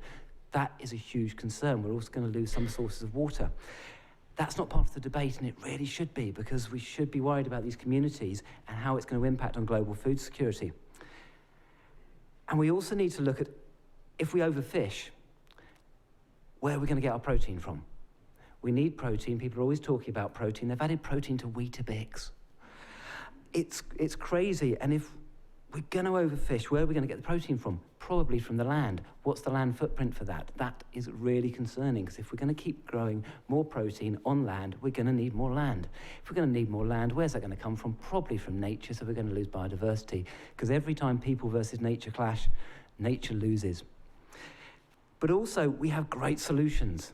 We can sustainably manage the seas. We can manage the fish. But we also have this wonderful thing called mariculture, which is the role of mariculture in mitigating future food losses. And that should be farming the seas, not just for fish, but also for things like seaweed. And we're seeing around Scotland, the growth of the seaweed industry is great, and it's a fantastic form of food. So that's part of the solution, I think, is mariculture, and that'll develop income streams as well. The third thing I think that we need to look at is plants. Sorry. I think plants really are a massive part of the solution. And I think whenever I'm asked what should we do, because it's so complicated, I do say it's eat more plants. Yesterday, a fantastic report was produced called The State of the World Plants by IQ. I really recommend you read it. It's a really interesting report. It's very terrifying. But they talk about particularly the role of wild relatives in ensuring food security. And I think that's a really exciting, underexploited opportunity for businesses, for people, for us to eat. And I think we need to look at plants because they are really tasty and get away from this ridiculous idea that plants are boring. We can't eat plants. They're for vegans, and vegans, are really weak as kittens and that sort of thing. We need to eat plants. We need to celebrate plants. We need to look at them, and we need to get them back into our food system and grow more of them and eat more of them. So I would say that. And then the other thing I really think we need to look at is look at some of the other myths that are around. And this is one I don't accept that it's difficult to change consumption patterns. I really don't. I think if we look at how our diets and how agriculture has changed, it has changed massively over the last 20, 30, 40, 50 years. And what we're eating today is different from what we ate 20 years ago, 30 years ago, 40 years ago, 50 years ago. My grandmother wouldn't recognise what we're eating today, certainly not our breakfast cereals. So I think we do change our eating habits. They do change rapidly. If we didn't, food companies wouldn't spend so much money on marketing and advertising, and there wouldn't be so many bloggers on the latest diet fads, whether it's paleo or vegan before 6. So I think we do change our eating habits. I think they can change. Example of this is cake. Cake used to be a celebration. We used to eat it maybe at weekends, birthdays, at Christmas. Now people want cake every single day. The rise of the cupcake is terrifying. I like cake, but a bit bored of that. And I think companies will be really important in this. So I'm saying, yes, we can change our eating habits and we can find a solution. Thank you. Thanks a lot, Duncan. That's a really fascinating, positive message. Sonia. Well, I'll start off terrified knowing that Charles has his finger on the clock. And I come from the development research community, and I'd like to actually take Mike's comments on urbanization as a taking off point for thinking about what's happening in Africa and Asia, where 80% of the world's people live. Because as people are moving into cities, it doesn't just mean that there are more people in the cities, it's also a huge driver of change of how people are living, working, and running farms in the rural areas. The entire food systems are changing. And Tom Reardon, for instance, estimates that the rate of pay, the rate of change in food systems in Africa and Asia is about 4 to 5 times the rate of change in GDP growth. So we're going way ahead in this accelerated change. What does it consist of? Well, in some places it's the rise of supermarkets, particularly in Asia and including in China. That's a little bit slower in Africa. But it's also changes towards much more processing in the system. Food chains which are longer geographically because farmers are taking their food into cities, but also much shorter in terms of the number of people involved. All of those traders who used to be a huge part of the rural spectrum and the rural economy are not there, as farmers are now selling directly to mills and to retailers. So it's looking very, very different. What we're seeing now in Asia, for example, is that the urban food market is about 75% of the total food market. Farmers are seeing that as their market. It's much higher than the urban population share. So there's this strong shift towards everything going into urban areas. Interestingly, this also affects the way that rural consumption is happening too. The rural areas of Africa and Asia remain the places where malnutrition is concentrated, those people who still don't have enough calories to get by. Now, what people are seeing, what the kind of changes that we're seeing there, is that people are much more dependent, even there, on processed foods as part of their diets. We will see even in rural Africa, about 25% of food that people are getting is either partially processed or very heavily processed foods. So you're seeing almost a transmission of food coming back from urban areas into rural areas and people depending on that. At the same time, there's a huge job component to that. So with that urbanization, the transformation, we're seeing change from 80% of a country's population being employed in growing food to only about 20%. So what are all of these people doing? Now, here I want to draw attention to not only the rapid change, but a kind of a bifurcation and in how people are making money and the widening inequality that's associated with that. So some are able to take advantage of this, move to cities, get those jobs, get the remittances, get new jobs in food processing, for instance, as well, while we're having other groups of people who either geographically, they're very far from cities, or within their own communities, are getting closed out of these agrarian and new ways of making money out of food markets. So what does this mean for you, Tara? Let's go back to you to answer your question. So your job and your special role in life is to say things that make absolutely everybody uncomfortable. And I think by doing that, actually to achieve what you've said here, to overcome some of those divisions that we, and the classic polarization that we see in discussion of food systems. So let me just go through a few reflections from this development perspective of what you might be doing. I think one of the first things is that understanding that it's often the economic value of food production and of food systems that really drives outcomes for people in terms of their nutritional well-being. For farmers in Africa, it's not the food that they grow, it's the food that they buy with the income they get from that. They actually buy about half of the food that they eat. So a shift to thinking about the role of jobs in food systems, I think, would be incredibly useful, and particularly given the global application of that. We're seeing that many jobs are unstable, these are 0-hour contracts, these are the norms, and also who's employed in food systems. It's often women, it's often now immigrants as well. Which leads me to the next point. I mean, you said earlier on that when you started your work, you did food miles because transport was the artery of globalization. I'd like to challenge that. Sorry, I'm going off already. I'll finish just on this point. That actually very little food crosses borders. We know that only about 18% of food does globally. From most developing countries, only 5 or 10% of food gets exported. 90% is going into these domestic markets. So what is crossing borders and what is happening with globalization is the export of those business models, the ideologies, the technologies, the information. And again, just given your very, very particular set of skills and ability to irritate and your ability to think holistically and join up between ideology and stuff, I think, again, to be able to be sending out some of those messages to the world, thinking about the export of values. Thank you. Stop there.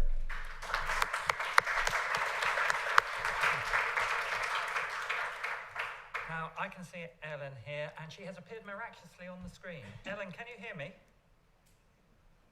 Ellen, can you... Okay, can you hear me? Because I don't hear you anymore. We hear you. Can you hear me? Yeah. Yep. Okay, good. Okay, thank you. Thank you for the invitation to this event. And a special thanks for letting me participate online like this. Because what I also think is very important is that we try to find ways of doing research and food system research in a more sustainable way also. And that we try to find ways to collaborate and discuss that includes less traveling. So I'm happy to be able to participate. And I know that this is an area that the FCRN and TARA are also very interested in and looking at ways to engage with people without having to fly around the globe. So, but I mean, on to today's topics. I think when I thought about, when I reflected about what Tara and Mike and the other panelists said here, I think one important thing for me also is the need for the research community to communicate better. And of course, the food system and all its challenges, it's a very complex area. And it is difficult to communicate in an understandable and relevant way, but I think it's very, very crucial that we do so and that we try really hard. And I mean, because if we fail to do this, there's a long line of these self-appointed experts that are ready to deliver these very simple and attractive messages that lead to these very polarized views on things that Duncan mentioned. So I think it's very important, and that also we improve the discussion around, like Tara highlighted, the assumption and values that are, you know, behind all research and studies, and how these assumptions affect the results and the conclusions that we draw from different studies. And here I think the FCRN has really done some great work in this area, and it has an important role to play in the future as well. And then the other thing that I wanted to throw into the debate here is, I think also we need to talk more about responsibilities of different actors in the food system and in the food chain. So we need to start thinking about what different actors can do and what they should do. So first we need to figure out what capacity different actors have in their roles. So what can we expect from consumers? What can we expect from producers? What can industries do? What's the role for the state and public agencies, NGOs, and so on? And as a next step, we need to then discuss, I mean, what responsibilities do different actors have? Because of course, these actors have varying degrees of power, and with that comes responsibility. So I think we should discuss this and also bring in ethicists and like moral philosophers into this discussion. And these types of discussions and the conclusions we can draw from them could be used by civil society to put some pressures on these different actors then to get things to really happen. And then my last point, I think, we all know that we're in quite deep trouble, both when it comes to environmental impacts, climate change, biodiversity loss, water, and all other things. And also when it comes to nutrition, of course, huge challenges when it comes to undernutrition in poor countries and overconsumption and so on. So what we need is really major changes, and not only changes, I think, to the food system. I think, of course, we need changes to the whole society. So I just as Tara said, we need to broaden this area from the food system. But we're also, of course, I mean, locked into the current system, and we need to operate within the current system and make that better. But we shouldn't get stuck in dealing with the current system. We need to look beyond, I think, and look for how things could be and what future sustainable food systems could look like and how sustainable production systems could look like, so that we know that when we're making smaller changes and suggestions for policy and so on, that we're moving in the right direction. So that was really my reflection on the day, and thanks again for inviting me, and congratulations to the FCRN, and keep up the fantastic work. Thanks.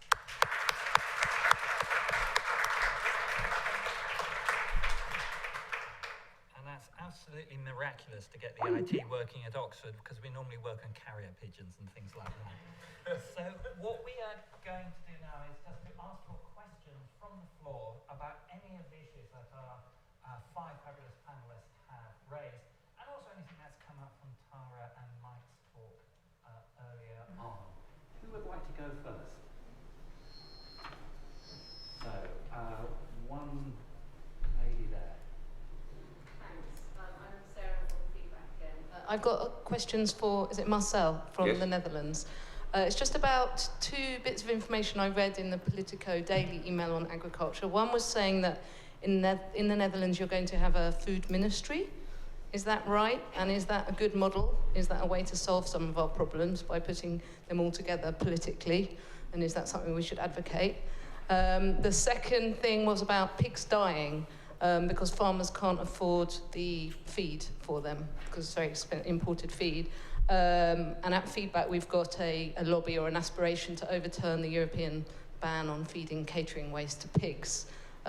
So just your comments on whether you think that's a good aspiration, whether we should be feeding pigs catering waste, would it be cheaper, would it be more efficient, would it help the farmers and also stop the wastage, or should we not be eating pigs at all?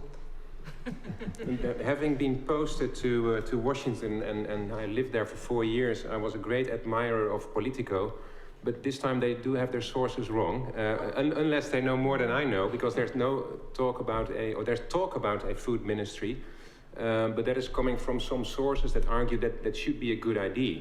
But there's no decision yet. We have elections next year, and maybe this is going to be part of we always have coalition agreements, so some of the political parties may put this at the table of those negotiations.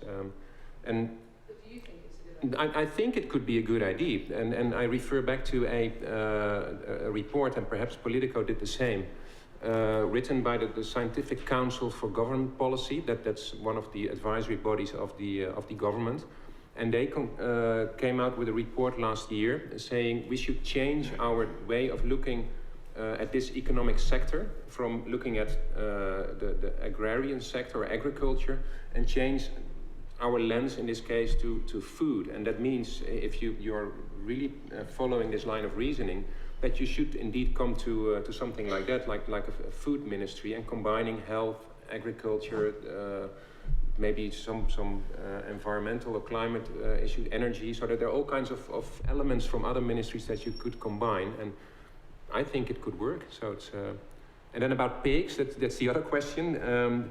Your exact question was what do we feed pigs, or are pigs dying, or I didn't really get the whether you think, you know, the report was that pigs were dying because farmers couldn't afford to feed them in the Netherlands, and the question is whether you think overturning the ban on feeding them catering waste is a good aspiration.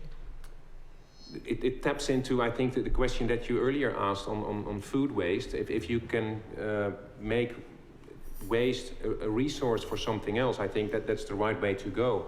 Whether there are all kinds of other things against that, I don't know. I'm not a specialist on that, but and I also don't know whether the pigs are dying because of the lack of feed they get. I actually doubt it, because we have strict animal welfare laws in the Netherlands. But it's again, it could be a good idea to kind of redirect some of the other streams, in this case waste, to make it a resource. I think again that could be a good idea. Thank you. Mara, I'm going to keep you fit. One at the front, and one at the back again. At the back first. Lady in the black shirt.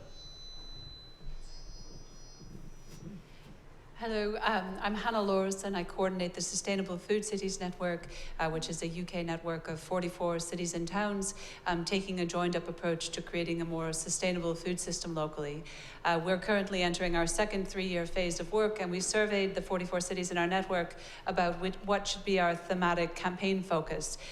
We gave them 4 options, and the one that ranked at the dead bottom was looking at the intersection of food and climate change, specifically a campaign to tackle meat consumption.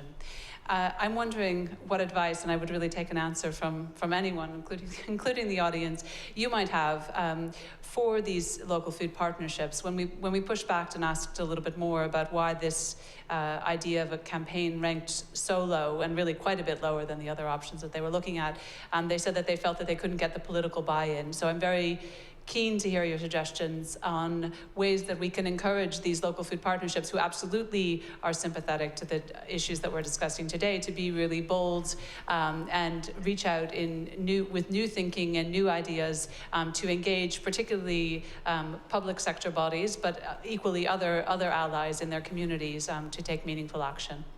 Thanks. Who would like to take that one? Then I might ask Mike if he has any comments, as he's worked a lot in cities in the States. Well, I'd also like to say something, yeah.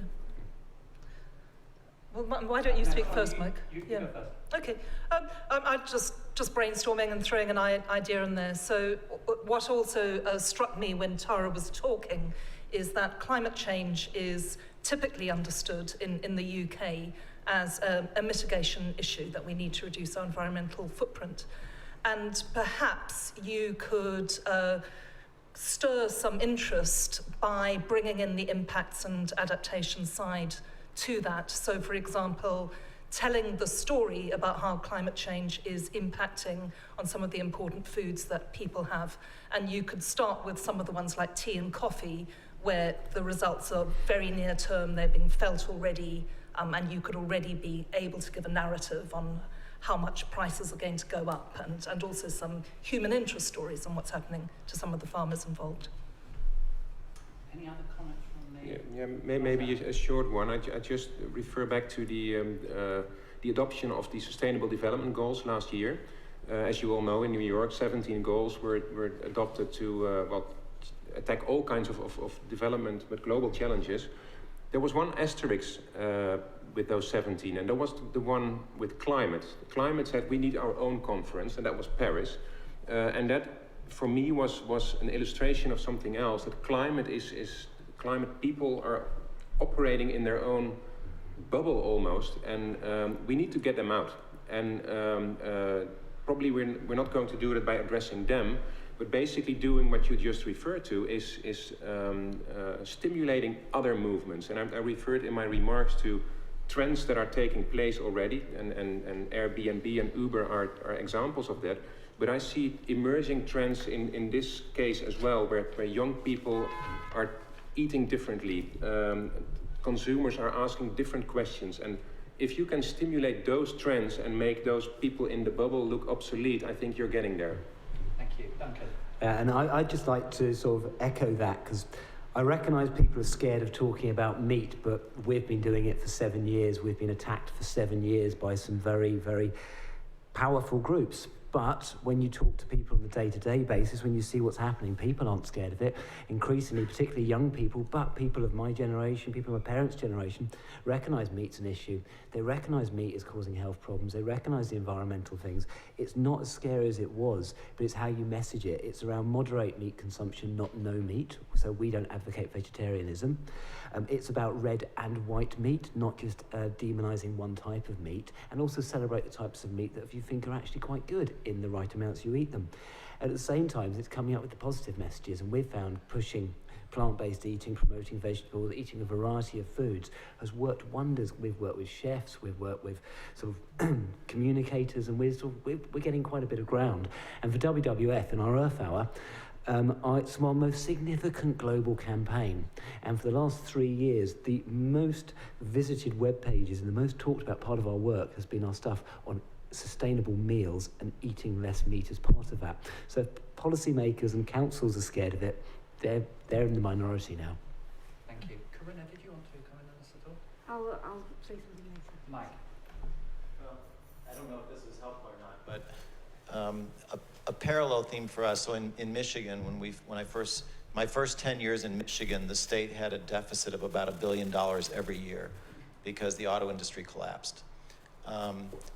And when we were talking to the agricultural community, which is very conservative in general, and talking about organic farming and direct markets and farmers markets and things like that, what I tried to do was to listen to where they were at and come from that point and not expect them to come from the point that I wanted them to come from.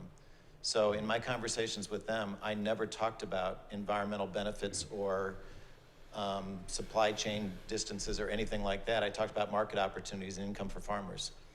And that was okay with them.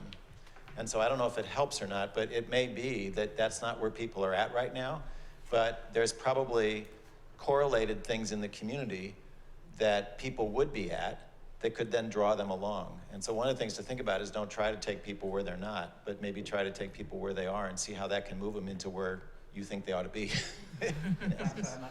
Mike, would you pass the microphone to the lady behind you? Thank you. I'm Angela Wright from Compassion in World Farming, and I think like many of us in the room and indeed on the planet, we're worried about food waste. But we also consider that human edible grain that's fed to animals is a waste of food. And we see that that encourages intensive agriculture, intensive farming of animals, and has a terribly detrimental effect on animal welfare. So in that context, I'd be interested in the panel's thoughts on that issue. Thank you. Who would like to take that? Yeah. Duncan? Okay, so it's a tricky one, because I work for a global organisation. So personally, I think we need to look at the feed issue. The feed issue is quite terrifying. The amount of soy that's grown and the impact it has on the natural environment, particularly in South America, not just the Amazon, but places like the Cerrado, the Pantanal, etc. It's terrifying how much is going. The plans for expanding soy production in places like Mozambique, one of the last unspoilt savannas in the world, is also terrifying. And it is, as Angela says, mainly so we can have cheap meat and dairy. So I think it's a really, really important discussion. I'm always amazed that it's still not as high up the priority list as it should be. It's also one of the most subsidised industries, so it's artificially low, and we need to remember that taxpayers' money is subsidising it. It's also reliant on oil and gas. Oil and gas is also massively subsidised, so taxpayers' money pays for that. So it's a whole mess of issues. So I think we need to look at feed, we need to look at alternate feeds and do a lot of research into it, whether it's insects, etc., lupins, whatever. We need to look at them, they're important. I agree that we need to look at what we do with food waste. It's a scandal with food waste goes to landfill, and it really is a genuine scandal, and that's something I think my sort of grandkids are going to just look at me and go, what? You threw away food? Really? So I think we need to look at alternate feeds. I think it should have a lot more importance than it does. But it's not just for land-based animals. We have to look at alternate feeds for fish as well, because we shouldn't be feeding soy to fish, to salmon, whatever. We need to look at everything, and there's some amazing resources out there that we should be taking advantage of that will hopefully alleviate the pressure on the natural environment. Thank you. We're beginning to get a lot of questions, so what I'm going to do is I'm going to take 3 questions and then go to the panel to pick on them. Mara, could you go to the back? Alfie, and then Mark, and I think there's another question back there, and then we'll slowly track around the room. And if everyone could be as brief as possible so we can get the maximum number of questions in. So my name's Alfie Gaithorn-Hardy. I'm from the Oxford India Centre for Sustainable Development. And I want to ask probably quite a naive question, but quite a few people talked about the word power. And Corinna, you talked about that you believe in framework of regulation, but I'm working in India, specifically in the States, and there some of the large private organizations that work in food, for example, Unilever, have such considerable power that they're quite hard to regulate at times. And I'm wondering what kind of solutions you see to this problem of imbalance of power within the food system. Thank you. Could you pass it to Mark beside you? Mark Driscoll, Head of Sustainable Food Programme at Forum for the Future. My question actually is to Tara as much as the panel in terms of future role of the Food and Climate Research Network.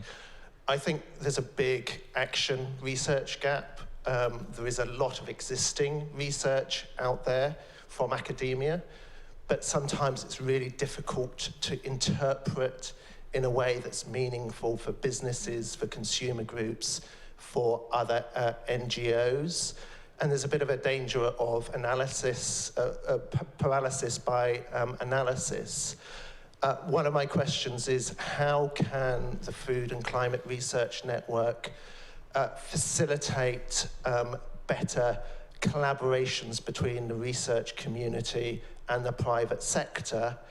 And a second point is how can we move away from a very siloed research community? So how can we use the research from our academic institutions, from things like the agri-tech strategy, in a more holistic way that really pulls together the nutrition, sustainability, and health debates? Because in my view, that's still quite siloed. So it's a question really to Tara. And there's another question just in that group there. Over to your left there. Dave Little from University of Stirling. I like the fact that the network is looking at China and is looking at Latin America. And I think if we look at the demographics around the world, the global north, the global south, I think one of the big questions for everyone in this room and this organization is how we project into these very fast growing and rapidly changing parts of the world. Because we can talk a lot sitting in a bit of green leafy UK, but actually, you know, there's a lot happening in the rest of the world that's going to have effect on food systems for everyone. Thanks very much. Camilla, would you like to answer Alfie's question? And Tara, do you want to come up here? Camilla, I do beg your pardon. The range of questions or the power of the... Right, sure, yeah. It's difficult to deal with the power of the private sector. And if you look at the rate of mergers and acquisitions, it only gets more powerful. And I, again, favour thinking about it in terms of, first of all, we need to understand why and in what ways they want to exert their power. So that comes down to kind of the points that have been made about understanding different people's perspectives and what incentives they have to behave in the way that they do. It sounds rather straightforward against this huge power, but I actually think that's rather important to seek to understand. And I think the second part of it is innovation. I won't dwell on that. A third part of it is to do with competition law. So the way that competition law is often interpreted in many countries is that if food is cheap, that's a sign of good competition. And that's how competition law is measured. If we had a different interpretation of competition law, we would find ourselves less willing to allow mergers and acquisitions in the way that we have. And so I think you need to actually start to stand back and actually look at the way that competition works in our food system. I think we have a system of lazy capitalism, where we are allowing big companies to be lazy and make money about exploiting, manipulating what they consider innate preferences, but which are not. And rather we need to step back and say, what kind of competition do we want in our food system to encourage innovation and encourage healthy innovation? And I think we'd be looking and talking about envisioning a different food system, quite a different food system. Thanks, Corinna. Tara, 2 questions, I think, for you.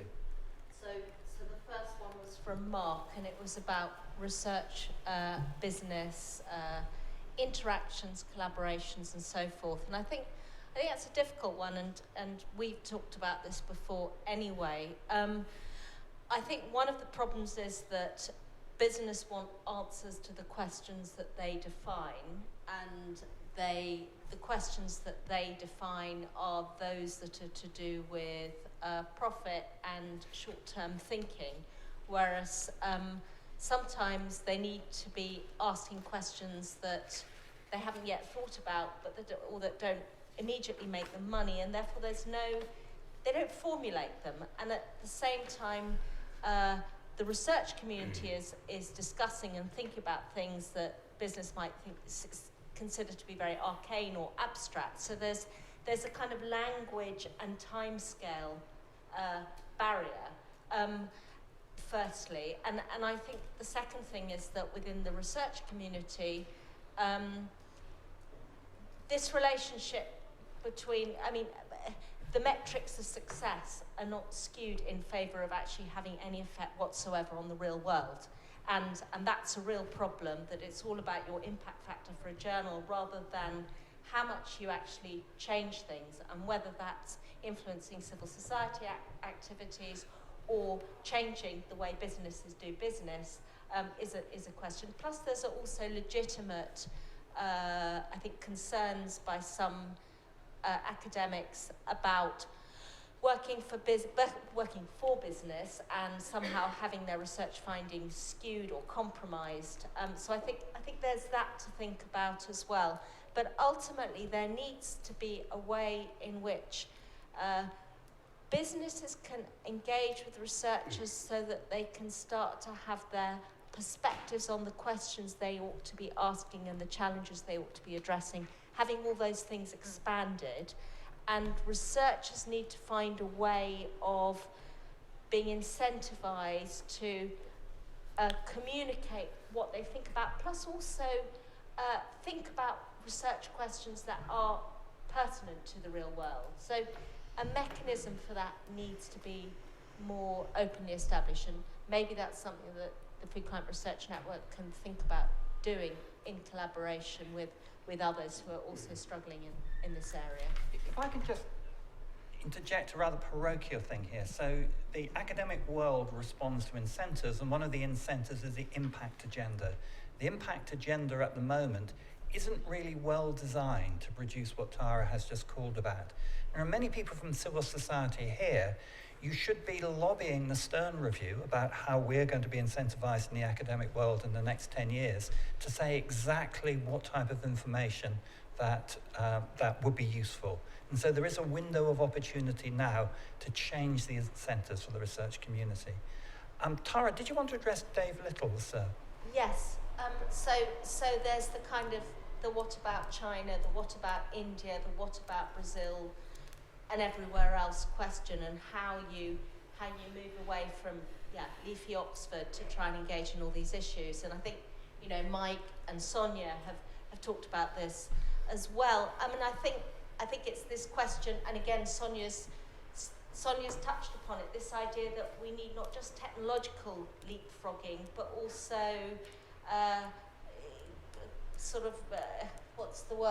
values-based leapfrogging. We need to start thinking about societal leapfrogging, starting to think about how to avoid the problems that we're trying to wrestle with right now. And I think actually one of the things that I have just recently heard is that in a few days' time, the Chinese government is going to be coming out with a new set of food-based dietary guidelines, which are, among other things, going to recommend substantially reducing meat consumption. So, you know, that perhaps is an example of trying to get ahead of the game before all the problems become entrenched. But obviously there are technological technologies and farming techniques and processing techniques, all of which it's not about following the West, but it's about trying to develop new locally appropriate solutions. And I don't have the answer to that, but I think we need to have more discussions about how things look different depending on where you are and who you are in different parts of the world. Thank you. So if we can have some questions from the middle of the room. David was wanting to, and then Vicky beside, and then the gentleman there. David Dawes, University College London. The question is largely for Tara, but I think also relates to the comments from the panel. And it's about the penultimate question in your circle of difficult questions, i.e. what is a fair price for food? Back in the 1970s, when I was at the OECD, we did some work on applying the polluter pays principle to agriculture. We tried again at FAO in the 1980s, right? But none of the ministers wanted to even think about it, right? Because it isn't really an economic question, it's a socio-political one, and they didn't want to touch it. Now, given your experience over the past 11 years, do you feel there's a new way of going forward on this? Thank you. If you could pass the microphone to your left. I'm Vicky Hurd. I'm campaigns director at War on Want now, but I have been working on food for about 25 years, and I've done what Tara said actually at the beginning. I've put it in its box, and I now work on trade and tax havens and boring things like that.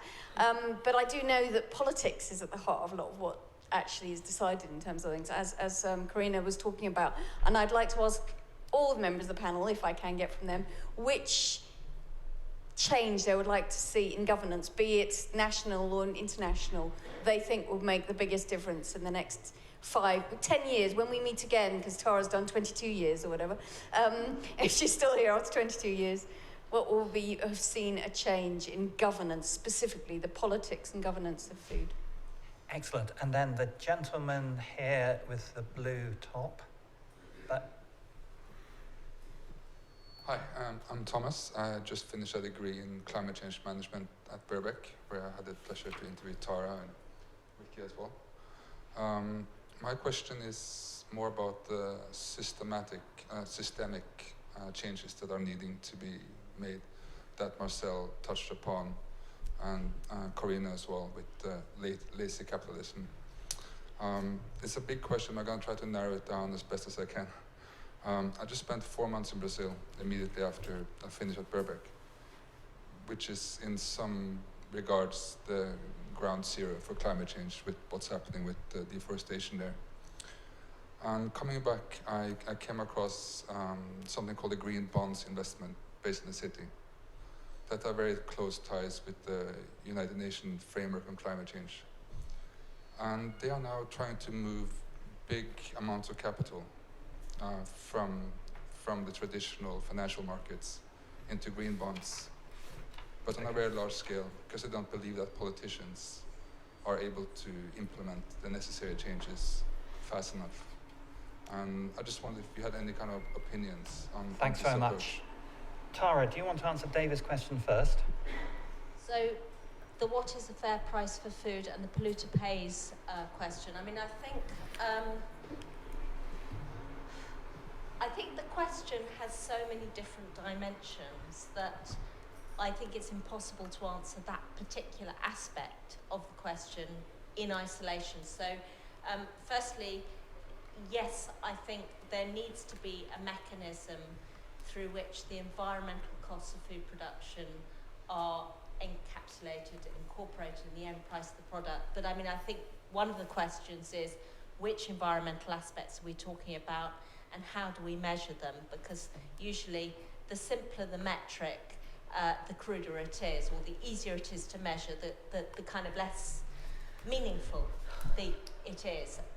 For example, you know, tons of nitrogen fertilizer going into the soil. Well, that's a proxy for nitrous oxide emissions, but it depends on the pre-existing conditions of the soil and all the rest of it, everything that you're very familiar with.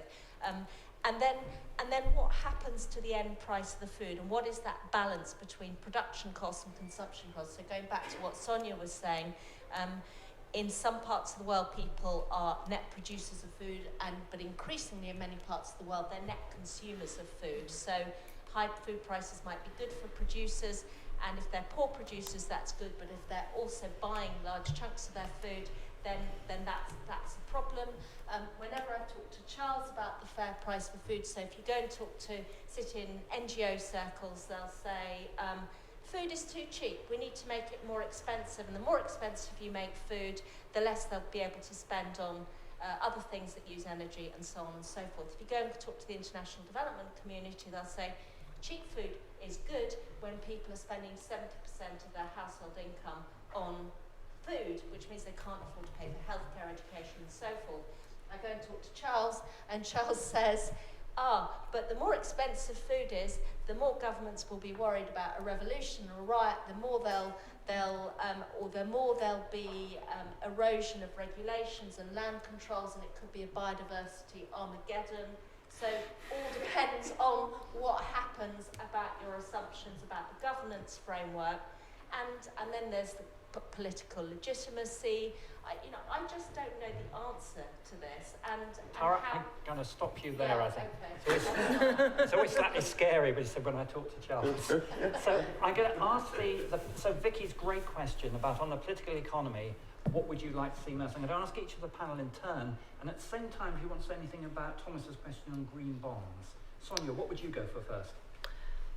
Okay, well, I strongly support the price of food going up for all the reasons that have been well explained. And what I'd like to see coupled with that governance-wise is to deal with the difficulties for poor consumers through income support rather than through food price support. So that's in short. I would like to answer another question of going to the back. I think this is important. We're talking about how to get the message out more to China and India. I really don't think that it's appropriate for a strongly UK-based organisation to be thinking in those terms. I was rather glib in describing what FCRN's role was, but I see a set of very clear questions being asked, a very clear use of scenarios for the future. And Tara, let me also touch on your literary skills, moving out of the scientific world. Brilliant. And I think the correct audience, both for the policy research outputs and the associated advocacy, is UK and global institutions and companies, not domestic ones in other countries. Sorry, over to you. Okay. Well, what I would like, looking at the whole policy environment, three things very quickly. One, I would like to see a senior civil servant with power behind him, with responsibility for food policy in the Cabinet Office in the United Kingdom, who is completely independent, who has oversight of what I calculated a couple of weeks ago, the 12 different government departments with responsibility for food elements. And any decision related to food must be based on 5 principles that are agreed together that will help deliver sustainable, healthy food. I would like to see at Europe the scrapping of the common agricultural policy and the common fisheries policy, and to be recreated by a common food policy. And for anyone to get any funds from it, at the absolute heart of this, you must prove you're delivering true change and enhancement to small communities, and you are working to protect nature. Only then can you qualify for any of the subsidies. And at the global level, I think we should look at the Sustainable Development Goals. I was in a meeting in Rome last week with all the UN bodies, and it was frankly terrifying because nearly every single one of them was talking about them as though they're Millennium Development Goals. It was still about agriculture, we must produce more. No mention of marine by anyone. When I said, what about the environment, it was almost like, yeah, go back in your box. So I would like to see the Sustainable Development Goals actually delivering sustainable development on a global level, which treats nature and society at equal levels, and we deliver what they're set out to deliver. Creative use of top priority there, Duncan, but those are all fascinating. Marcel. You know what, for your second level, that means for the UK if you want to change EU policies, huh? It's not going further into that. I just, 2 weeks ago, I attended a meeting in the Netherlands on talking about food changes, food systems, and things like that. And there were two main speakers. The one was our Prime Minister, and the other one was the CEO of Unilever, Paul Polman. I think many of you know him. And for, let's say, a distant observer asking the question, who do you think here is the most powerful? Listening to them, I think many people would have said, that's Paul Polman. And in fact, he is. If Unilever would have been a country, it would rank amongst the biggest 30 in the world. So if going back to the power question, governments alone are not going to do it. And you refer to some of the other government layers internationally, globally, at the moment, and I'm afraid not strong enough to change that. So getting back to my earlier remarks, if you can't change it through the third dimension that you mentioned, regulation, you perhaps should do it by talking to them, engaging them, and maybe it's easy talking for me because Unilever is one of the companies that is ahead of the curve, or at least talking the talk and walking the talk to a large extent. But it's proving the point that you better go with them and try to change behavior than going against them. And to illustrate that point, I go to another international coalition, the Global Alliance for Climate Smart Agriculture.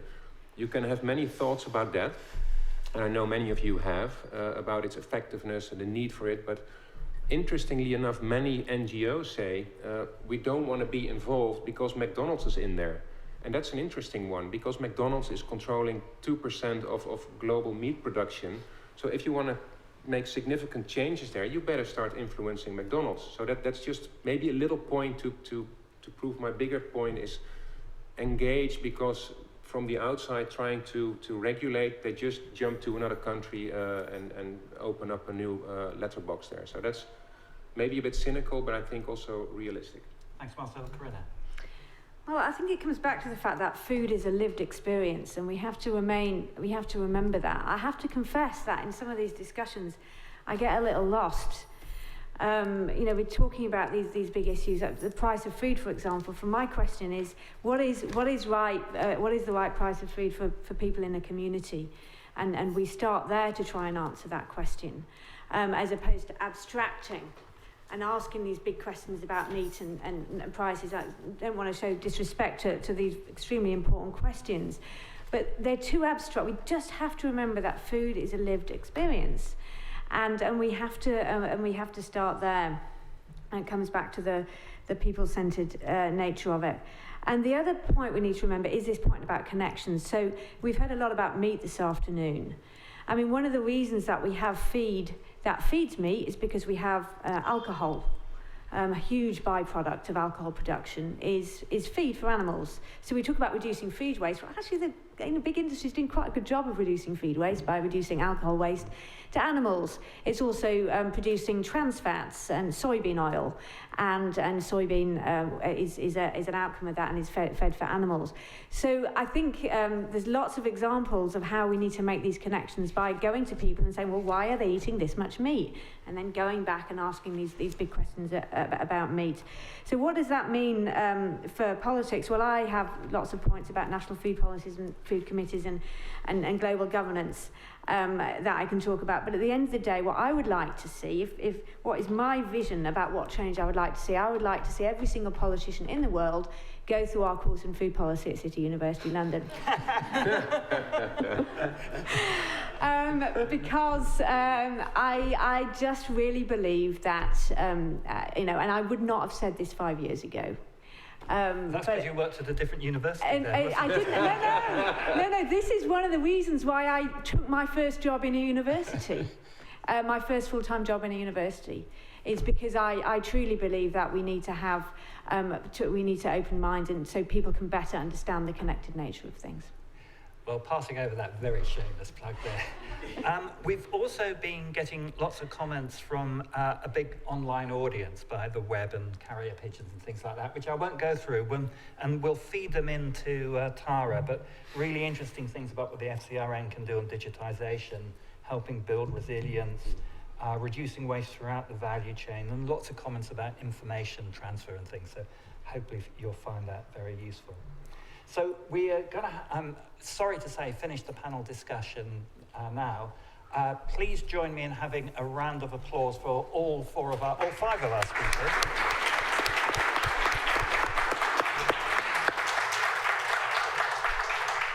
Now we have one thing before the wine reception, unless Corinna's banned it because of the byproducts for food, and that is Jessica Finch is going to be providing us with a introduction to Foodbytes.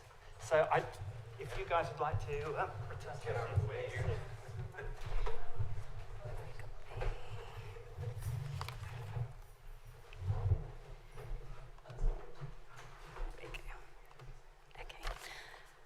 Right, good afternoon, and I'll try and keep this short so that I know the wine is probably on people's minds now. But my name's Jessica Finch, and I am sort of starting out as a PhD student at the University of Warwick. But for the last few months, I've been doing an internship with the FCRN with Tara, and the main project that I was working on here was this quite exciting project that we're launching today, which is FCRN Foodbytes.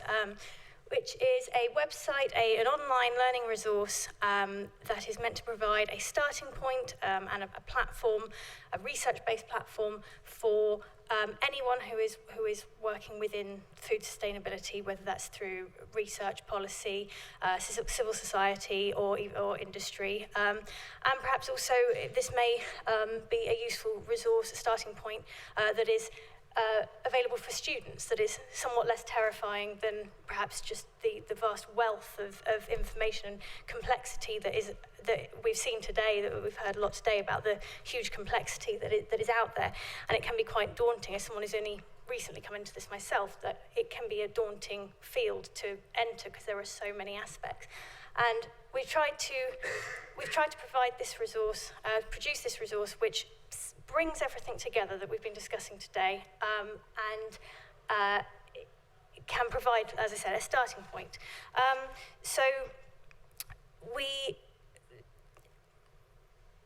This started out, I'm going to talk a little bit about how we developed this resource, and then I'll show you a little bit about how it works. So, as many of you know, Tara has a huge wealth, a vast array of presentations and slides that she has accumulated over, I think, not just the last 11 years, but probably before that. And shortly before I came onto the scene, Tara, along with an FCRN associate, Will Nicholson, started to bring these slides together and try and put them into a chapter-based format. So we started off with 10 chapters, and that's what we currently have, 10 chapters, although as I'll say in a minute, we're trying to go beyond that. So the process of getting from PowerPoints to the current resource that we have, that we're launching today, was quite a long process, involved a lot of editing stages. A lot of people have been involved, myself, Marie, Mara, various others, and also an extensive peer review process. And we do have a lot of people to thank for this. Oh, there it is. I don't know if that could be seen at the back. It might be clearer on the screens if you're at the back. A huge number of people have helped us with peer reviewing, an informal peer review process of the Foodbytes resource.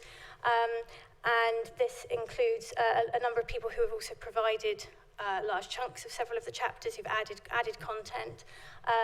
So we need to give particular thanks to Professor Tim Benton, who isn't here today, unfortunately, but who contributed enormously to chapters 1, 5, and 6. Dr. Pete Scarborough, who contributed largely to chapter 8. Ellen Roos, who we heard a short while ago, who contributed large sections of chapter 2. Pete Smith, who has contributed to chapter 3, and David Little, who has helped out enormously with chapter 5. But there have been a wider group of people who have had inputs in various different ways, and we do need to give a huge thanks to everyone who's been involved. Following that peer review process, we've then, John Jackson, our website manager, has done a huge amount of work in converting this into a website format, including producing a lot of really very lovely diagrams, and I will show you those in a minute. But if I just show you what the resource actually involves. So the web address has been on the screen all day. Hopefully many of you will have got it down. This is www.foodbytes.org.uk. And the resource, as you can see, is arranged into 10 chapters. And each chapter, much like a chapter of book, is dealing with a certain area, a specific area of food sustainability. And we have tried, in this initial version of Foodbytes, to address the really basic, fundamental areas of food sustainability. But this is fully in the knowledge that we have not yet we have not yet, and we may never have covered everything that there is to cover, and I will come back to that. So if I just show you one chapter, just to give you an idea of what there is to offer.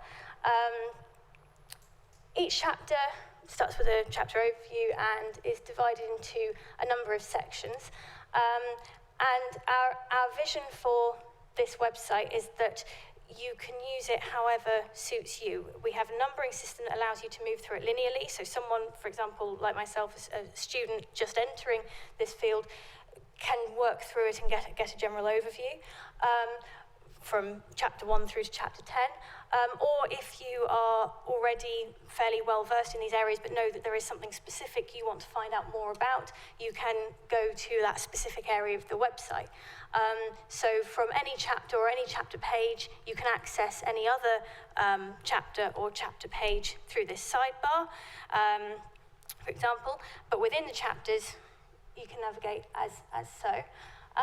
So each chapter section, we've tried to make everything nice and bite-sized, so because, like I said, it can be an overwhelming area. So we've got drop-down sections. We have our references for every slide, and that includes extended further reading recommendations, as well as cross-references to other chapters. Obviously, these very interlinked issues. So wherever a chapter cross-references another chapter, you can jump between them as you wish. I would like to show one particular section just because John Jackson unfortunately isn't here today, but he's done a huge amount of work in producing this really very visual, in many ways very visual resource. And a very good example of this is this diagram here, which John produced, which you can probably see better on the TV screens or if you're watching on YouTube at home. So we want this to be an accessible resource in as many ways as possible. So while there is obviously text, there is a lot of information to cover, that we have got diagrams. Every chapter is full of informative diagrams that we want to make these issues more tractable to people. So everything is evidence-based. It's all based in research that has been carried out.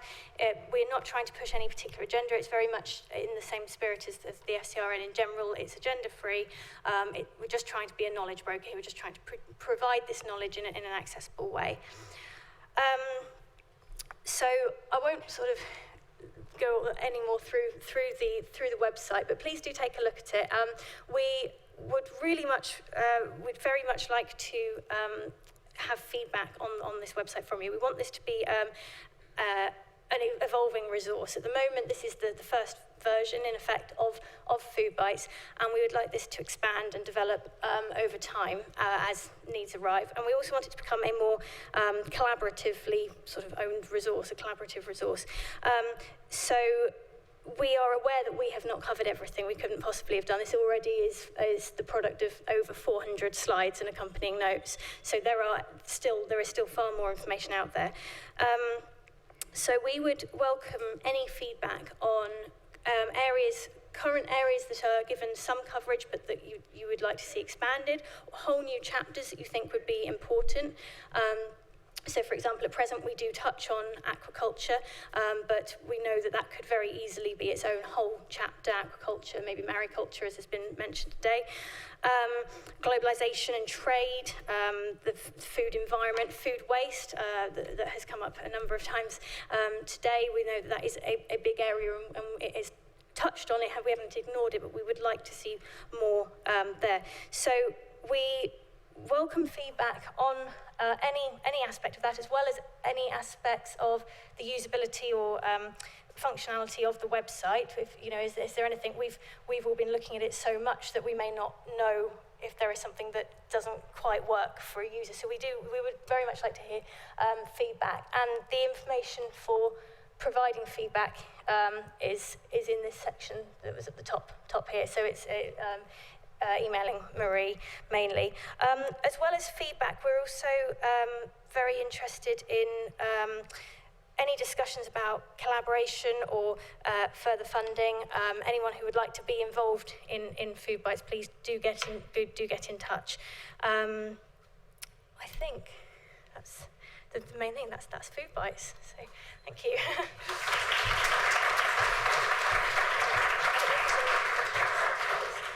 Are there any questions for Jessica on Foodbytes? Jessica, that was very clear indeed. Thanks so much. So we're going to move next door to for a glass of wine. But just before we go, so it's been a really fascinating afternoon. Thanks, Mike Hamm, our 4 wonderful panelists, for such an interesting discussion, and of course Tara. And I think my only reservation about this afternoon is my request for embarrassing anecdotes about Tara has been sadly not achieved. So it falls to me to come up with one. And this was, I think, the second time that I met Tara. And Tara was giving a presentation, I think, on how low can you go to a group with the Foresight Project. And I was sitting beside the chief scientific advisor for the government. And Tara sat down, and he turned to me and said, wow, that was impressive and scary. So thanks, Tara, so much. Congratulations on 11 years of FCRN, and best wishes for developing it over the next 11 plus years. Round of applause for Tara.